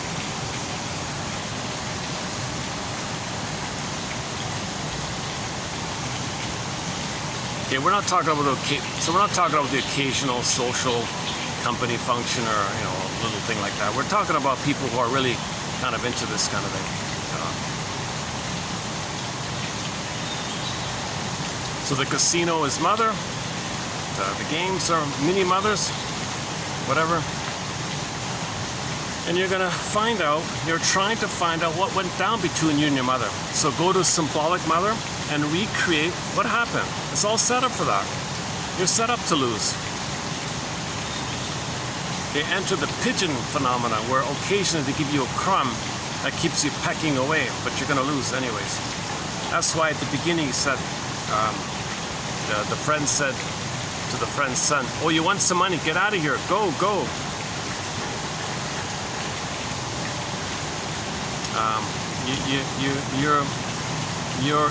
Your rigmarole is you're going to get refused. So if you did win money, get out of here. Be lucky. Get out of here, because you didn't get refused. You're going to keep playing until you get refused. So if you are refused, now you're addicted. You want to get refused again. You're addicted. And if you win, well, I gotta get refused. So you're doing this repetition compulsion to know that your mother refused you. So these are refusing houses. Gambling outfits are refusing houses. But before being refused, there's lots of blinking promises. They even apparently pump synthetic oxytocin into the air, thinking to bond to the casino, meaning you're going to bond to the breast. You're going to bond to the casino. Blinking lights, promise, exciting, might win, social acceptance, a lot of benefits, free drinks. Oh, wow, you feel important or something. Reject it. The goal is rejection. We hear the stories all the time. The people who own these things are multi-billionaires. The house never loses kind of thing. It's rigged for people to fail, right? They might allow the occasional one to excite others as part of the pigeon thing, So the pigeon thing is, pigeon A got a pellet with every lever of every time the pigeon pecked the lever, he got one pellet. It was consistent. Peck, pellet, peck, pellet. Suddenly it stopped. He pecked for a while. Oh, no more pellets? Fine. He flies off. Pigeon B, he pecks and he gets a pellet intermittently. Sometimes he gets 2 and nothing for a while. Nothing for a while again. Then he gets 5. Maybe 1 here or 2 there. It's very erratic and very intermittent. So then it stops. Pigeon B pecks until he drops. He doesn't figure out any kind of pattern, Whereas the first one, the pattern was clear. You peck, you get a pellet. It stopped. Okay, fine, I go away. The pigeon B was confused. It was all random and erratic. So it stopped. He keeps having this hope. No, it's random and erratic. He can't leave. The pigeon B drops. He never flies off. So that's an added element, I think, to this whole psychology. So you got 2 things going on.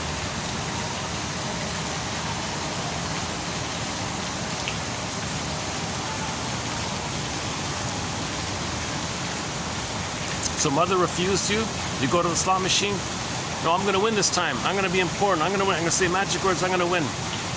So theoretically, the times you do get the money, aha, mother gave me what I wanted. I did it. I got it. I got the better outcome. But wait a minute. My unconscious wants me to know that mother failed me. So I got to do it again, so I'm failed. Oh, I see I'm failed. See, I'm failed. So he tells the world, see, world, you see this machine? It refused me. I'm showing you my mother refused me. I want to show it my mother. I want to embarrass her. I'm angry at her. So I'm recreating the failure to tell the world how my mother treated me. So everybody at the slot machine who's getting disappointed is unconsciously saying to the world, look how my mother failed me.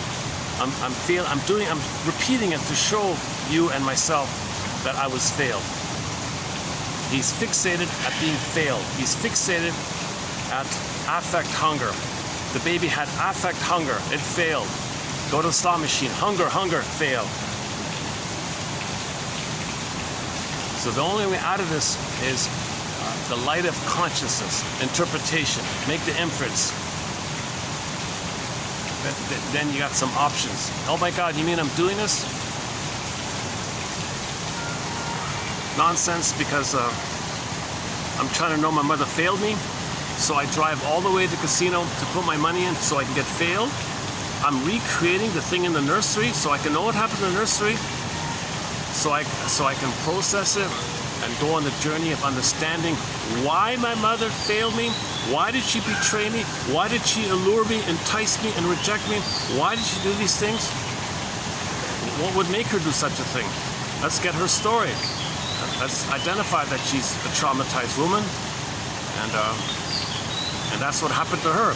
And she doesn't remember that she was also allured and rejected. So in the mother's attempt to remember that she was allured and rejected, she allures the child and rejects the child, the way it took place with her. Because she's trying to remember. She repeats onto the child to remember for herself, but she doesn't remember. Gives it to the child's trying to remember. If it's a boy, he doesn't have a kid, so he goes to the slot machine to get rejected. If it's a woman, she might do it onto the kid, I guess. So the positive intention of gambling, if we can possibly say that, is that it's being the devil's advocate. It's telling you, look, your mother failed you. Don't you want to see that? Don't you want to know that? You might win this time. You're not going to win. Can you see you're not going to win? Devil's advocate. Maybe we can twist it a bit. I don't know. Maybe not. You're so afraid of being honest with yourself. You better take a look inside you. Okay, I tried to play it. It's copyrighted. Look up the song "Fight the Good Fight," sung by Rick Emmett. He sang it in front of 100,000 people in 1983 at a huge festival in California somewhere. He was in top form. He did a good job, yeah.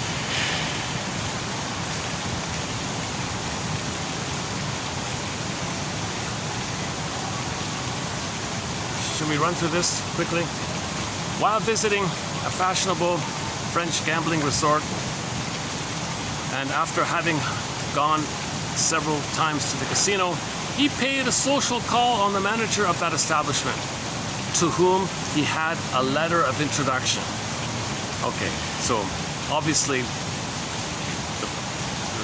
this man's father was friends with the owner of the casino. Please take care of my son. Please watch out for him. After an exchange, after a few drinks, the manager asked whether he had visited the casino. Oh, the young man said, yes, I visited your casino and I even won a few francs. At this, the manager earnestly advised him to leave town. Hit the road, Jack, and don't you come back no more, no more, no more. At this, the manager earnestly advised him to hit the road, Jack, and don't come back no more, no more, no more. Leave town at once. If you don't, the manager said, you will continue to gamble until you've lost everything. Obviously, the letter must be that the letter must have said, my son is vulnerable, he's impressionable, we failed him, he's easily addictive, please help him out here. You see, young man, we here at the casino, we make money because people like you can't stop. When you lose, and especially when you win, you can't stop. So get out of here. Hit the road, Jack.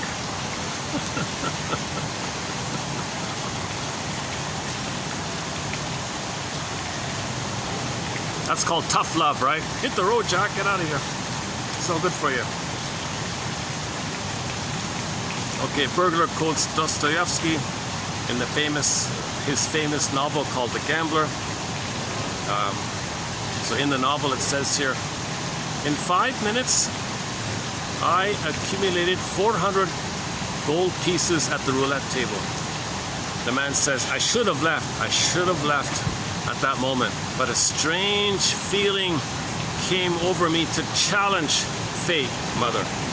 I wish to give fate, mother, a punch in the nose and show her my tongue. Fate means mother. So this infantile stuff. So gambling is an infantile activity. Unknowingly, okay, back to burglar here. Unknowingly, the gambler is still, as an adult, fighting the parents. Basically, inwardly he delivers a soliloquy directed at his upbringers, which might be phrased somewhat as follows. Yeah, you parents, you're such hypocrites. Yeah, I'm not following you. What, work hard and all that? Oh, forget it, man.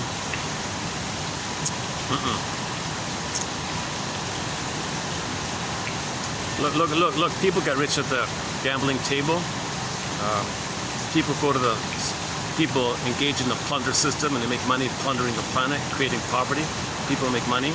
I don't want to follow any kind of decent thing here. People get rich without work. It's all about exploitation and chance and casino. That's better than you people. I don't trust you parents. You failed me, you hurt me, and you want me to follow some kind of rules. I'm rebelling against you. I've got no use for all your ridiculous normal rules of conduct. Unquote. It is exactly this rebellion against educational commands which made Dostoevski intuitively put into the mouth of his gambler the words, quote, it was the wish to give fate a punch in the nose and show her my tongue. The gesture and language used to express it are relics of the nursery, where the trouble started. Where the trouble started. He's rebelling against the parents, so he's going to rebel against normal society and act greedy and not care and gamble and speculate, short sell the planet for a quick buck. Okay, the next part here, the mysterious thrill. Okay, turn the page here, another part. The mysterious thrill in gambling, which, as honest gamblers admit, is even more exciting than the hope of winning. That thrill is, according to the same honest gamblers, difficult to describe. One client described it as, quote, pleasurable, painful tension. Ew. I subsequently submitted this formulation to a series of clients who were addicts of gambling and found that most of them confirmed its accuracy. It was interesting to observe in this connection the mixture of surprise and hesitation with which these clients reacted to being asked to check on their feelings. My feelings? What? Oh, I mean there's some kind of pain, pleasure, tension thing going on here? Though all of them were familiar with the thrill in question, none of them had ever attempted to define it, and some acted as though there was some sort of sacrilege involved in even discussing it. Let dogs sleeping lie. I just want to gamble, man. Don't analyze it. Don't bring it up to surface. Let sleeping dogs lie, said one. Burglar says, but they're not sleeping at all. In your case, they are very much awake. Unquote. The reason for this reluctance is plain. Understanding of the thrill robs it of mystery. Robs it of mystery to the masochistic substructure. Love and pain are the same. Rejection is mother. You're tied to the mother. This mystery, that rejection is you're one with the mother. You're happy. If you're a gambler, if you're addicted, you're tied to your mother's apron strings. That's a mystery. I don't want to know this. One client finally answered under pressure that the nearest he could come was to make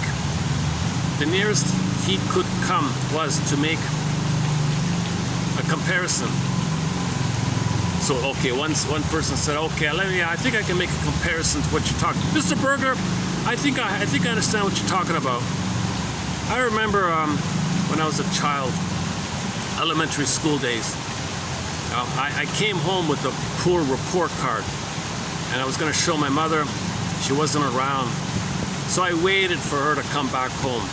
You know, Burglar, that Miss Dr. Burglar, that hour of waiting, knowing I was going to receive the usual spanking, produced in me a feeling of terror and some kind of elation, the thrill.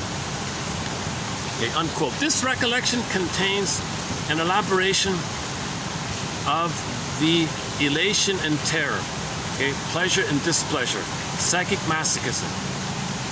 Okay. Connected to your mother is supposed to be pleasure, as the elation, but the terror, she's hurting you. The pain of mother hurting you, but it's your mother, and you psychologically expect mother to love you, and babies think they're gonna get love, but they get pain, elation, and terror, psychic masochism. Hence this perverse thrill, gambler, okay, quote-unquote gambler's thrill now. The elation corresponds in more superficial, though also unconscious, layers to the lesser crime of pseudo-aggression. The gambler oversteps educational commands. It is shifted to that point as an admission to the lesser crime, though genetically it belongs to the real crime of masochistic pleasure. The case of the gambler may be stated as follows.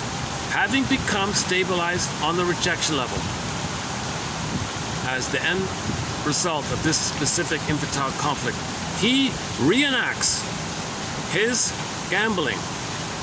He reenacts in his gambling the whole rigmarole of his wishes and defense, repetition compulsion.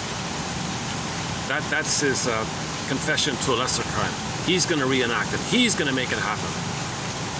He's not the passive victim. He's going to make it happen. He's going to reenact in his gambling the whole rigmarole of his wishes and defense. The unconscious wish, I want to be refused, is counteracted by severe inner guilt to assuage the latter. The mechanical gambling device, okay, and its animate substitutes, the card dealers, whatever, I guess, become unconsciously identified with the infantile prototypes. So the young pretty girl passing out the cards, there's your mother. The slot machine is your mother. The roulette table and the guy doing what he's doing, that's your mother. These are all your mothers. These must, by their unjust and refusing behavior, feed your injustice collecting. So you're an injustice. He calls it injustice collecting sometimes. These must, by their unjust and refusing behavior, feed the alibi. I'm just an innocent victim. That's a psychic masochism. Now he's feeling that love is pain stuff.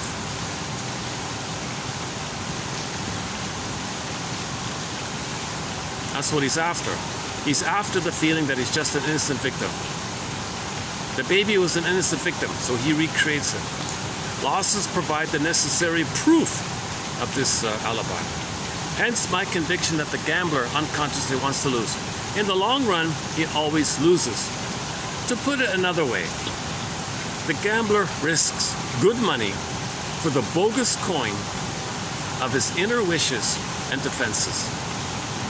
Since no exchange rate exists between inner and outer reality, he takes monetary losses as part payment for his happiness in unhappiness. He thinks that's the payment. Whatever he loses materially, that's the price he's got to pay to feel misery inside. That's the exchange rate. Whatever he's got to pay, whatever he's got to lose to get the misery feeling, that's the exchange rate.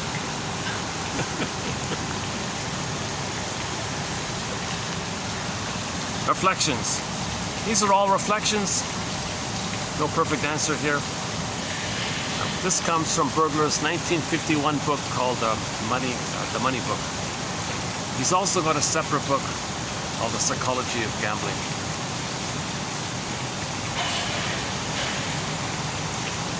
So the gamblers are money neurotic, of course.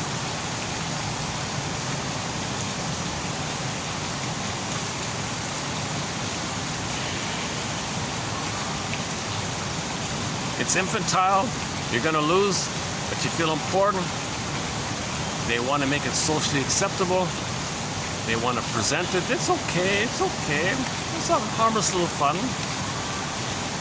And once again, we're not talking about the occasional, special, once a year kind of company party nonsense or whatever. You don't really even care about it. We're talking about people who are addicted, the manic stuff. He's talking about the manic stuff, right? People who, steal money from others or borrow money, people who go into debt for this. That's clearly the gambler, that kind of thing.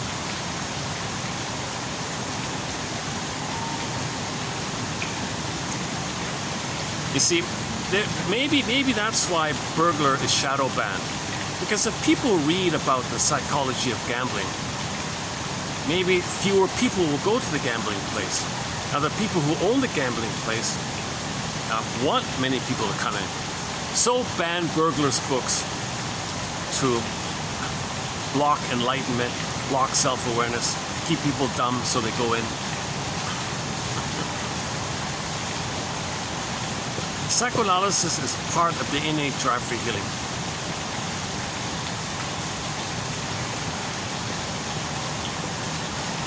Fight the good fight.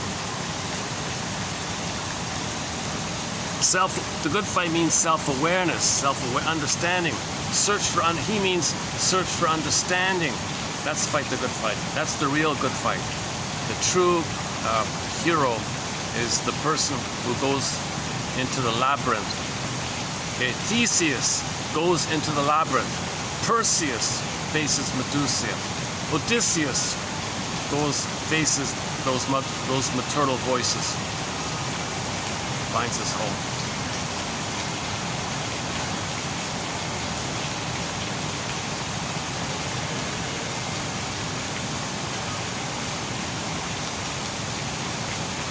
Should we play Calypso from the Odyssey? Let's play Calypso from the Odyssey, see how we're doing. How's the battery here? Okay, we got 41%. Here's a great song from the soundtrack to the Odyssey called Calypso. What a set.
47, Eduard Artemiev, the composer, Odyssey.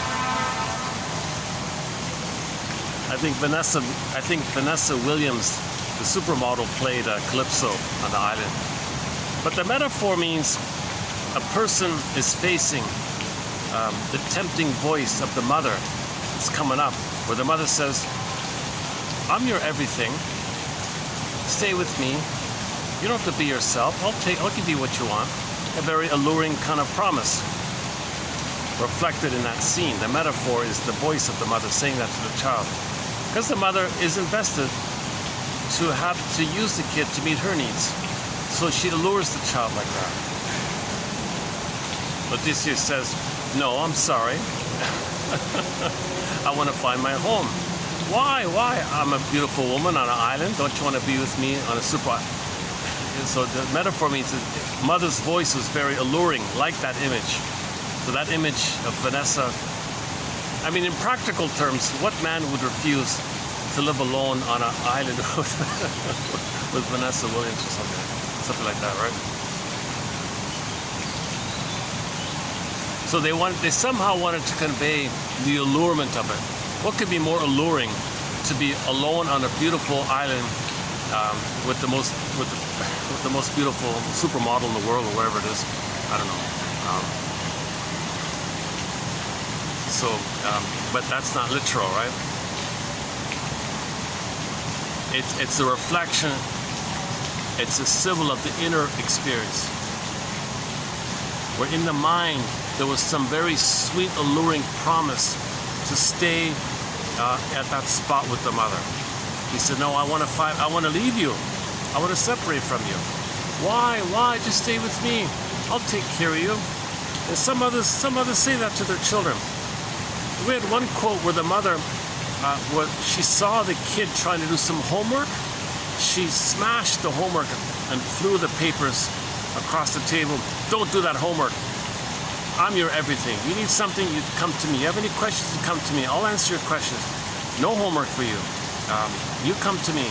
But it's my assignment to do. No. You don't separate from me. I have the answers. You want the answers, you come to me. So the mother was trying to tie the kid. She was a Jocasta mother. Jocasta. He does this. Any mother who does this kind of stuff, we can call it as a Jocasta mother. So you could say that that scene with Calypso reflects in the mind of a person, whereby as a child their mother was a Jocasta mother. So you identify this through the story and say, "No, I want to find my home. I want to find my sense of self, my embodiment, my feminine element. I want my soul," in other words. Yeah, that's a new point we're adding here in the interpretation of the Odyssey. That when he got to the Circe's island, and when she played a human, and they drank mead together, that's the honeymoon. That's like a marriage there. That stands for the connection. So when Odysseus made a human-to-human connection, because he ate the moly, the holy moly, the black and white herb, metaphor for the two sides, yin and yang. Not either or, both and. So when Odysseus got both and, he could relate to a woman. At that point, when he drank mead, meaning the honeymoon, he was free from the mother. That scene where the mother poofs away like that means he's free from the mother. So he's close to home. He's very close to home now, right? And I think after the Calypso scene, he was very close to home. It was towards the end of the film, kind of.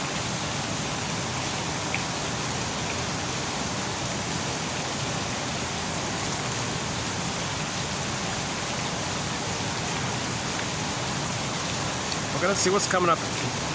So today was 43, coming up in 44. Okay, we got some solid definition quotes. One about self-defeating behavior. One about passive aggressiveness.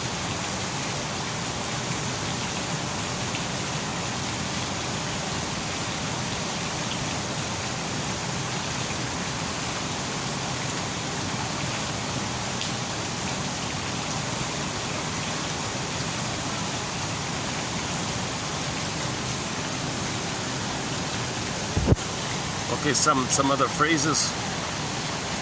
The aggrieved pattern, victim entitlement. So we'll talk about these phrases tomorrow.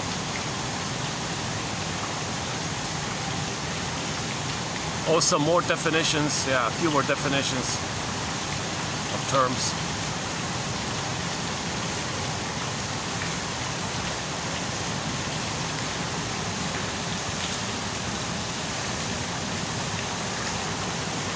Oh, and passive aggressiveness. Yeah, okay. So we've got that. We've posted some of the best quotes on passive aggressiveness in our collection here. Okay, that's 44. What's 45? 45. Okay, 45 is a little bit about object relations theory, Margaret Mahler. Okay. And, 46. Couples and collusion. Oh yeah, that one. Jörg Billy from Switzerland.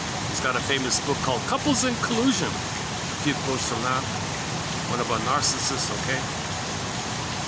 And then 47.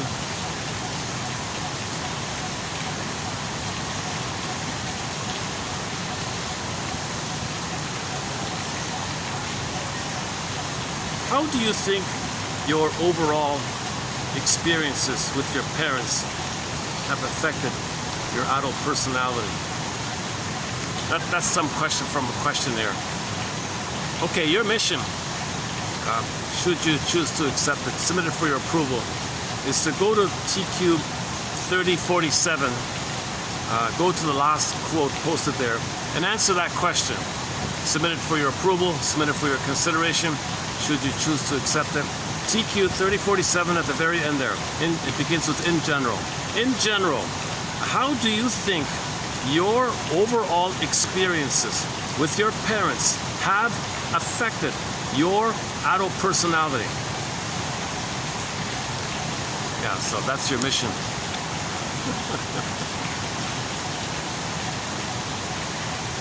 Oh, actually, I forgot one thing. In the preview to 3054, there's the closing narration for one of the Next Step Beyond episodes called The Confession. This is a good closing narration because it can be applied to many of the episodes. So here's a good closing narration that you can pretty much use with all the episodes. His guilty conscience. Okay, so a man committed a crime, he's guilty about it, he sees it, he's thinking about it, he's obsessing about it. His guilty conscience was projecting images into his buddy's mind, unburdening itself of a guilt that was too heavy to bear. So these guys are supposedly best friends. The guilty guy had an affair with his friend's wife like this. And the guilty guy's wife, the crime against the woman like that. So this guy is really, really guilty. He betrayed his friend. And the friend took the fall. The friend took the blame for it. So he cheated on his friend. And now the friend's going to be a goner because of it, because he got blamed for it. So how do we get out of this kind of thing? So how did the victim get free from this? Well, telepathy. His guilt. So the guilty man, his guilty conscience was projecting images into his friend's mind, unburdening itself of a guilt that was too heavy to bear. Telepathy is in its many, many forms. Telepathy is in its many, many forms. Telepathy is in its many forms. The most common I got a typo here. The most common experience. Telepathy in its many forms is the most common experience of the hundreds of thousands of recorded cases, of recorded case histories of psychic phenomena. Therefore, it is likely that each of us has, at some time or another, taken or will take that next step beyond.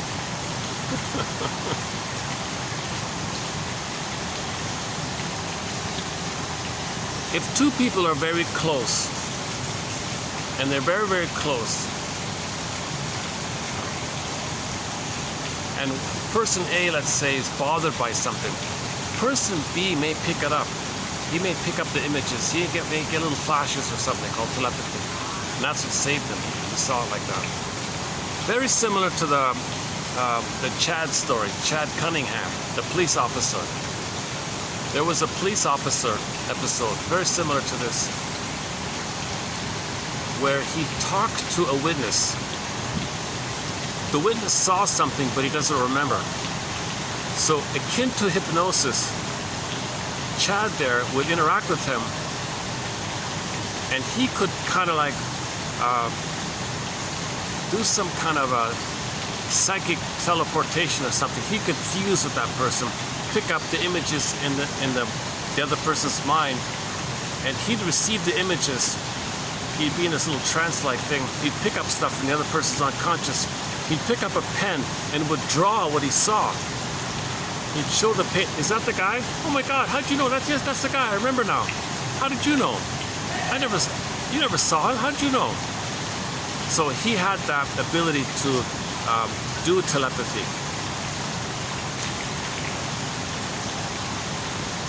Because Chad, I'm assuming, was very traumatized with the mother, where the mother wanted the baby to read her mind. And he was frozen there, so he can read people's minds almost like that. This is rare psychic phenomenon. Let's dig up, let's dig that up, the confession. Hold on a second. I think I'm online here. Let's double check here. If I'm online, let's dig it up here.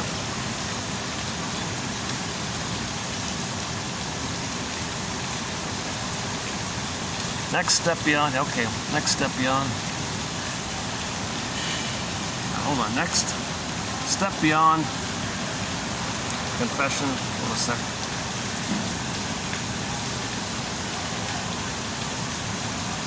Oh, okay, that one about the gold, I don't buy that one. That's okay, let's not talk about that one.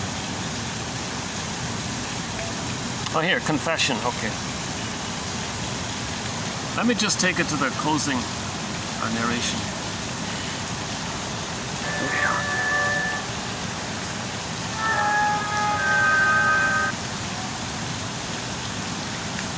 She's changed her mind, huh? I don't understand why.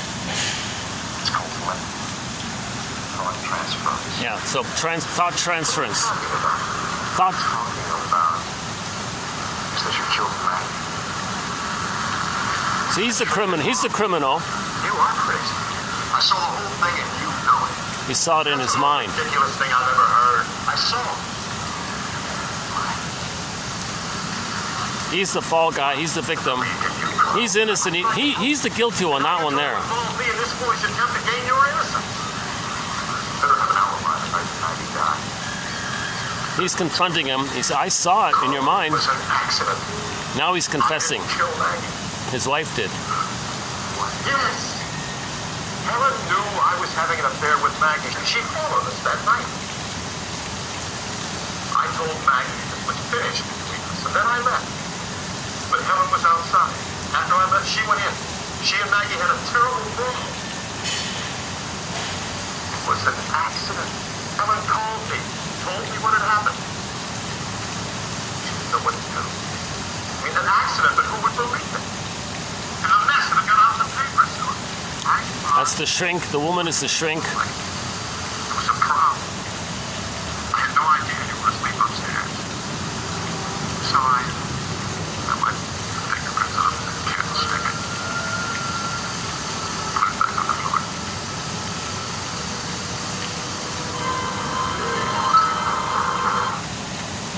Carl Graham was free, of course. And Helen Morris was found guilty of murder in the second degree. Ben was disbarred.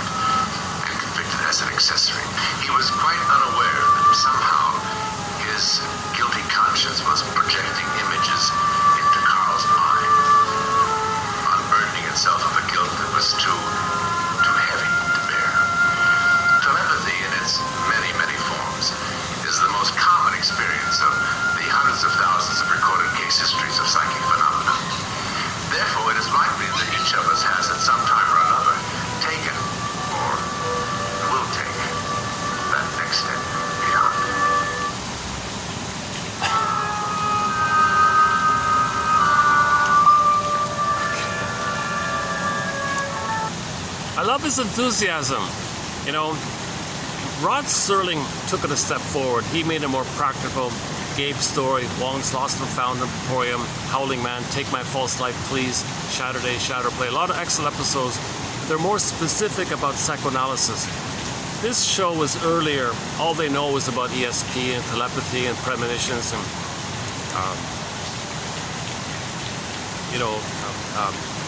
if people are distressed, they might fuse with the wall.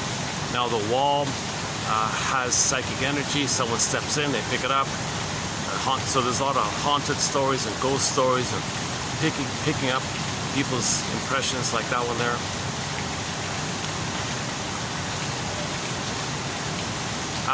All of the episodes that I've seen so far are very good. There's one that's a disaster. They did a very scary one. It's totally unbelievable. But the one about the ghost of the cell or something, cell block something. Yeah, that's a Ghost of Cell Block E. I don't recommend that. Why am I mentioning it? Ghost of Cell Block 2. But it's a similar idea. It was a similar idea. There was a woman who was enraged. A woman was engaged in part object relating. Her husband was everything for her. Okay, so she's the baby, using the husband as a full breast.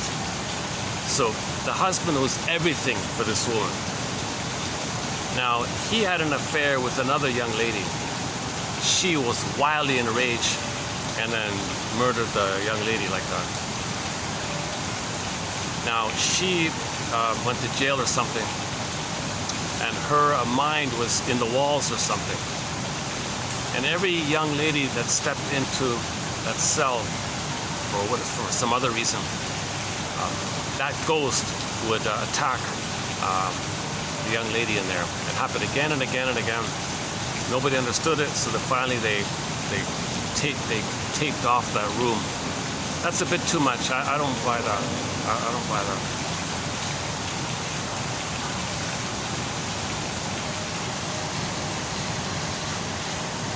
I'm not so sure the psyche can fuse with concrete. I got a feeling it's mostly with wood, like wooden homes. Something about the wood, the trees, nature, something about the fibers maybe in the wood. I don't think concrete can do it.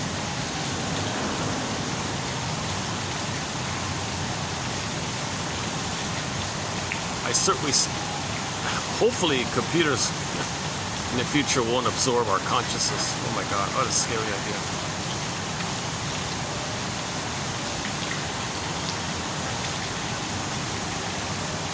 See, we're going down the wrong path. We don't need to do that kind of stuff.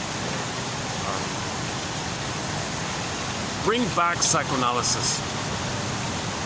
Bring back the first thing, bring back the comic. There was a comic, in 1955, there was a comic called Psychoanalysis. It's a 1955 comic, comic Psychoanalysis.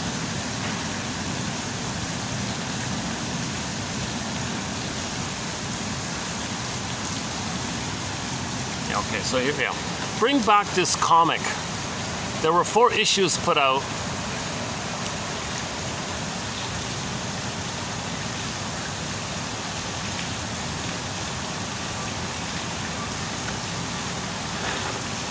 Can we enlarge it here? That's it.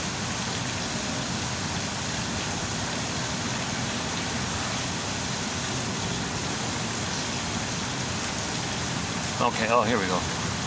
Yeah, bring back this comic.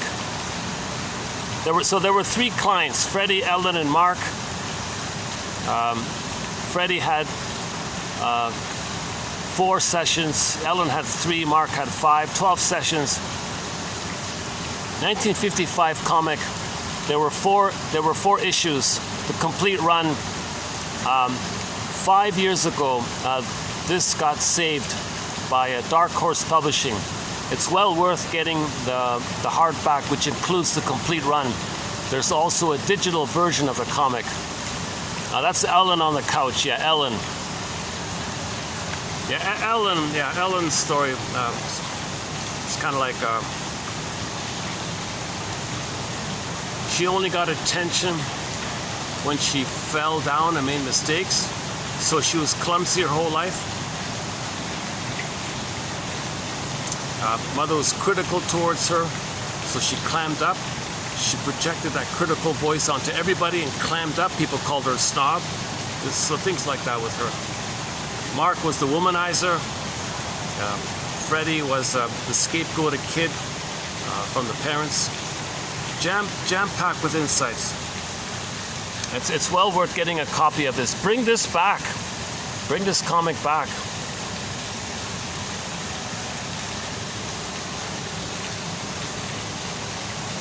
What's that? 70, is that 70 years ago? 55, 45? Yeah, 70 years ago.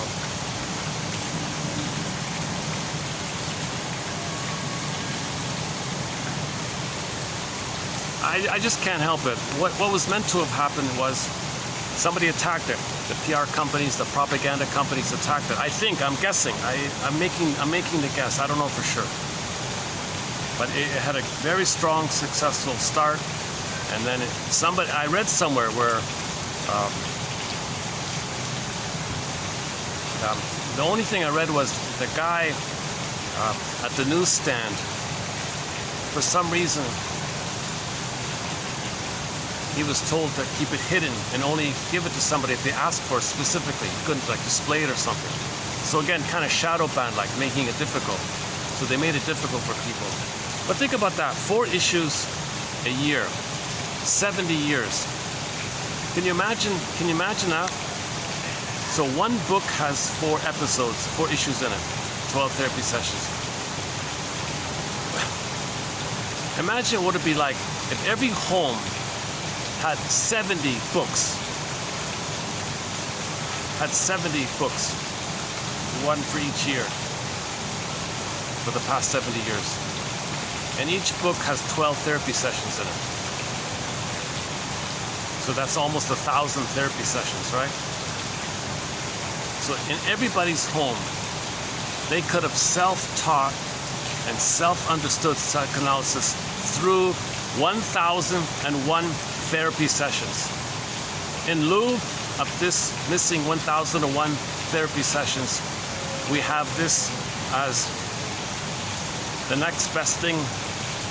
Nowhere near it, of course, but the next best thing, as far as I can tell, would be the 1001 Windmills of the Mind quotations collection, whereby you read 10 and you find 1. We got 10,000 here, so you'll do it that way.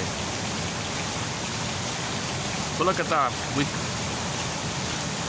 If everybody had 1001 therapy sessions put into comic book format, man, oh man, the consciousness, the self-awareness, the interest.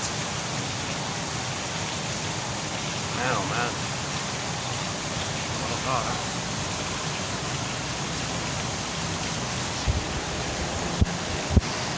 And we do have quotes from shrinks saying, yes, psychoanalysis is under attack, under pressure by special interests. What interests? What, gambling, drugs, propaganda, those kind of interests.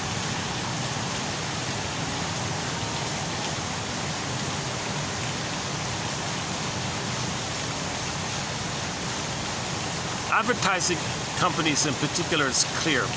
The advertisements present your infantile wishes, address your infantile fears and wishes in their products and advertising, and you don't even know it. You're drawn to it, and they use knowledge of childhood needs like that. Commonly, you would describe the good breast onto the product and be drawn to the product thinking you're getting mother. My favorite one is if you come to this muffler shop and buy a muffler in this shop, then you're somebody. You're somebody. Sales jumped up 30% overnight, they said. Because people want to know their identity. A lot of people don't know their identity, so they're searching for an identity. Or they might think they might bolster their narcissistic identity. I'm a somebody, I'm an important somebody, narcissistic identity or authentic identity. Anyway, they just said the broad term, you're a somebody. Now, if people have an identity, they're not going to be fooled by such a slogan. You mean if I buy a muffler, I'm a somebody? What? How does buying a piece of metal for my car make me as a human being have a sense of embodiment and beingness inside? What's the connection between a chunk of metal for my car and my soul? I don't get it. But people were fooled. People thought they can get their soul by buying a piece of metal for their car.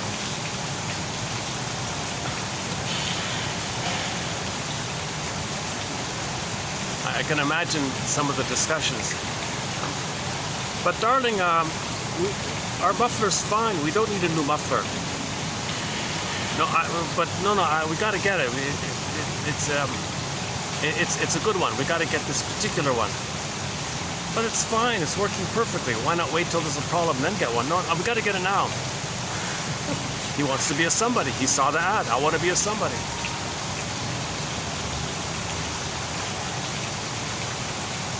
Okay.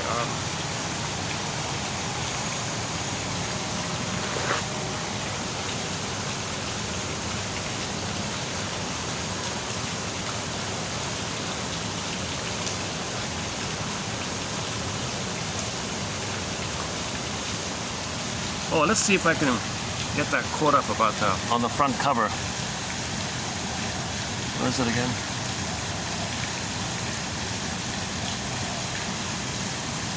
People searching for peace of mind.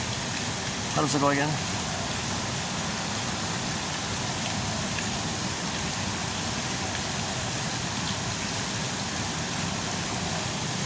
People searching for peace of mind through psychoanalysis. Introducing a new direction in magazines, an entirely novel and unique kind of reading experience. Yeah, that's true.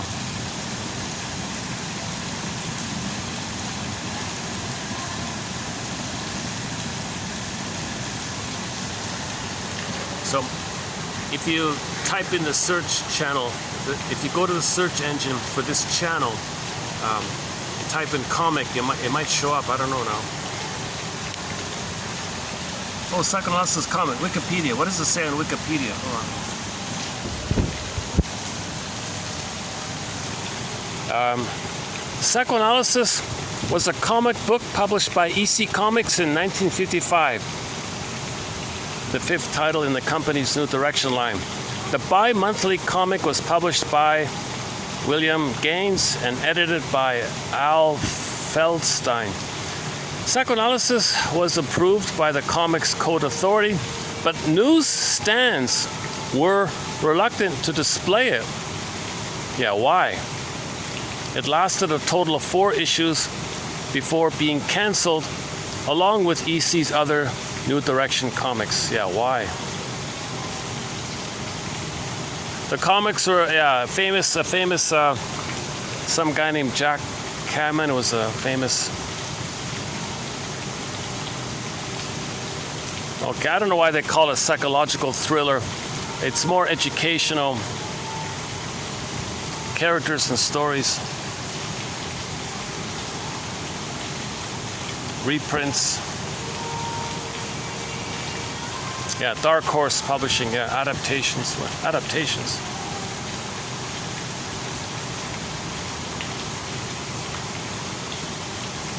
Oh, what's this? At the invitation of Steve Allen, Psychoanalysis was adapted into 2 dramatic episodes which were telecast as part of the NBC Tonight Show. One script was by Feldstein, the other was by Howard. Oh, I didn't know that, yeah. Okay. References.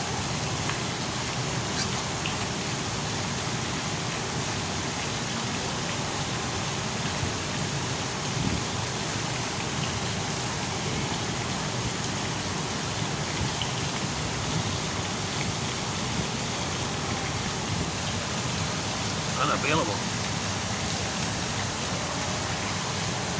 Okay, so the first mission was to answer that question I mentioned earlier about how relating to your parents has affected you. And the second mission would be just do some digging. Peek at the sample peek at the sample pages offered by Dark Horse Publishing. Type in psychoanalysis in their search engine. If I remember correctly, they give you some sample pages to read.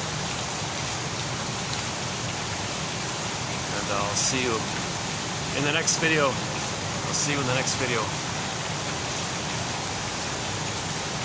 We'll do some more definitions of terms. It's kind of fun doing them, you know.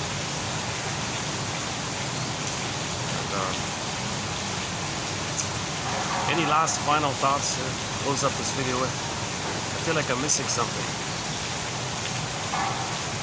What am I missing here? What am I forgetting here?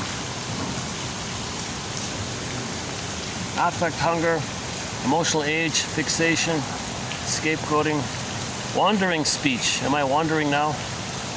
TA, transactional analysis, reassociation, eco-psychology, devil's advocate, anxiety.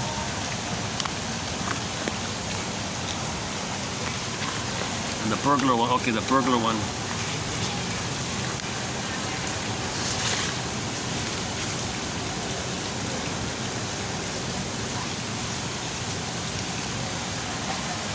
Okay, I think if I play the audio only of Fight the Good Fight, it might get through.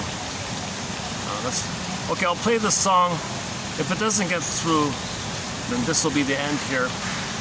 If you do hear the song, at the end of the song, I'll hit the stop button, and we'll close it up there for today.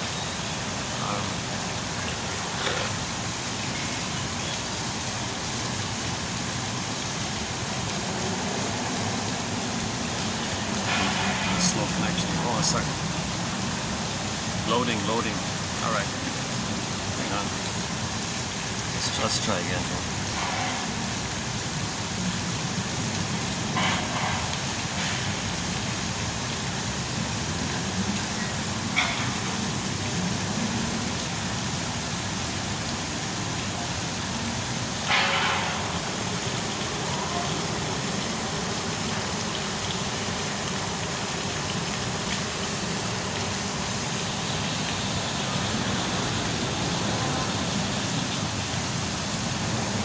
What if I play another version of it?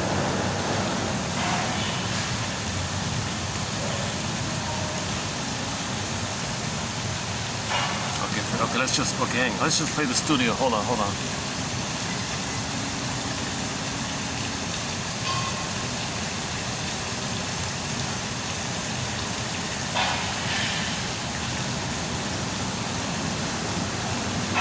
Okay, here we go, finally. All right.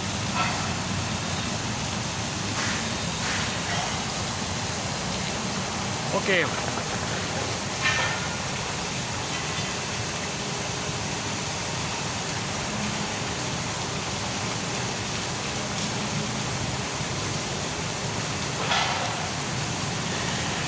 So if you read psychoanalysis for 10 minutes a day, maybe we could say that's one way of fighting the good fight.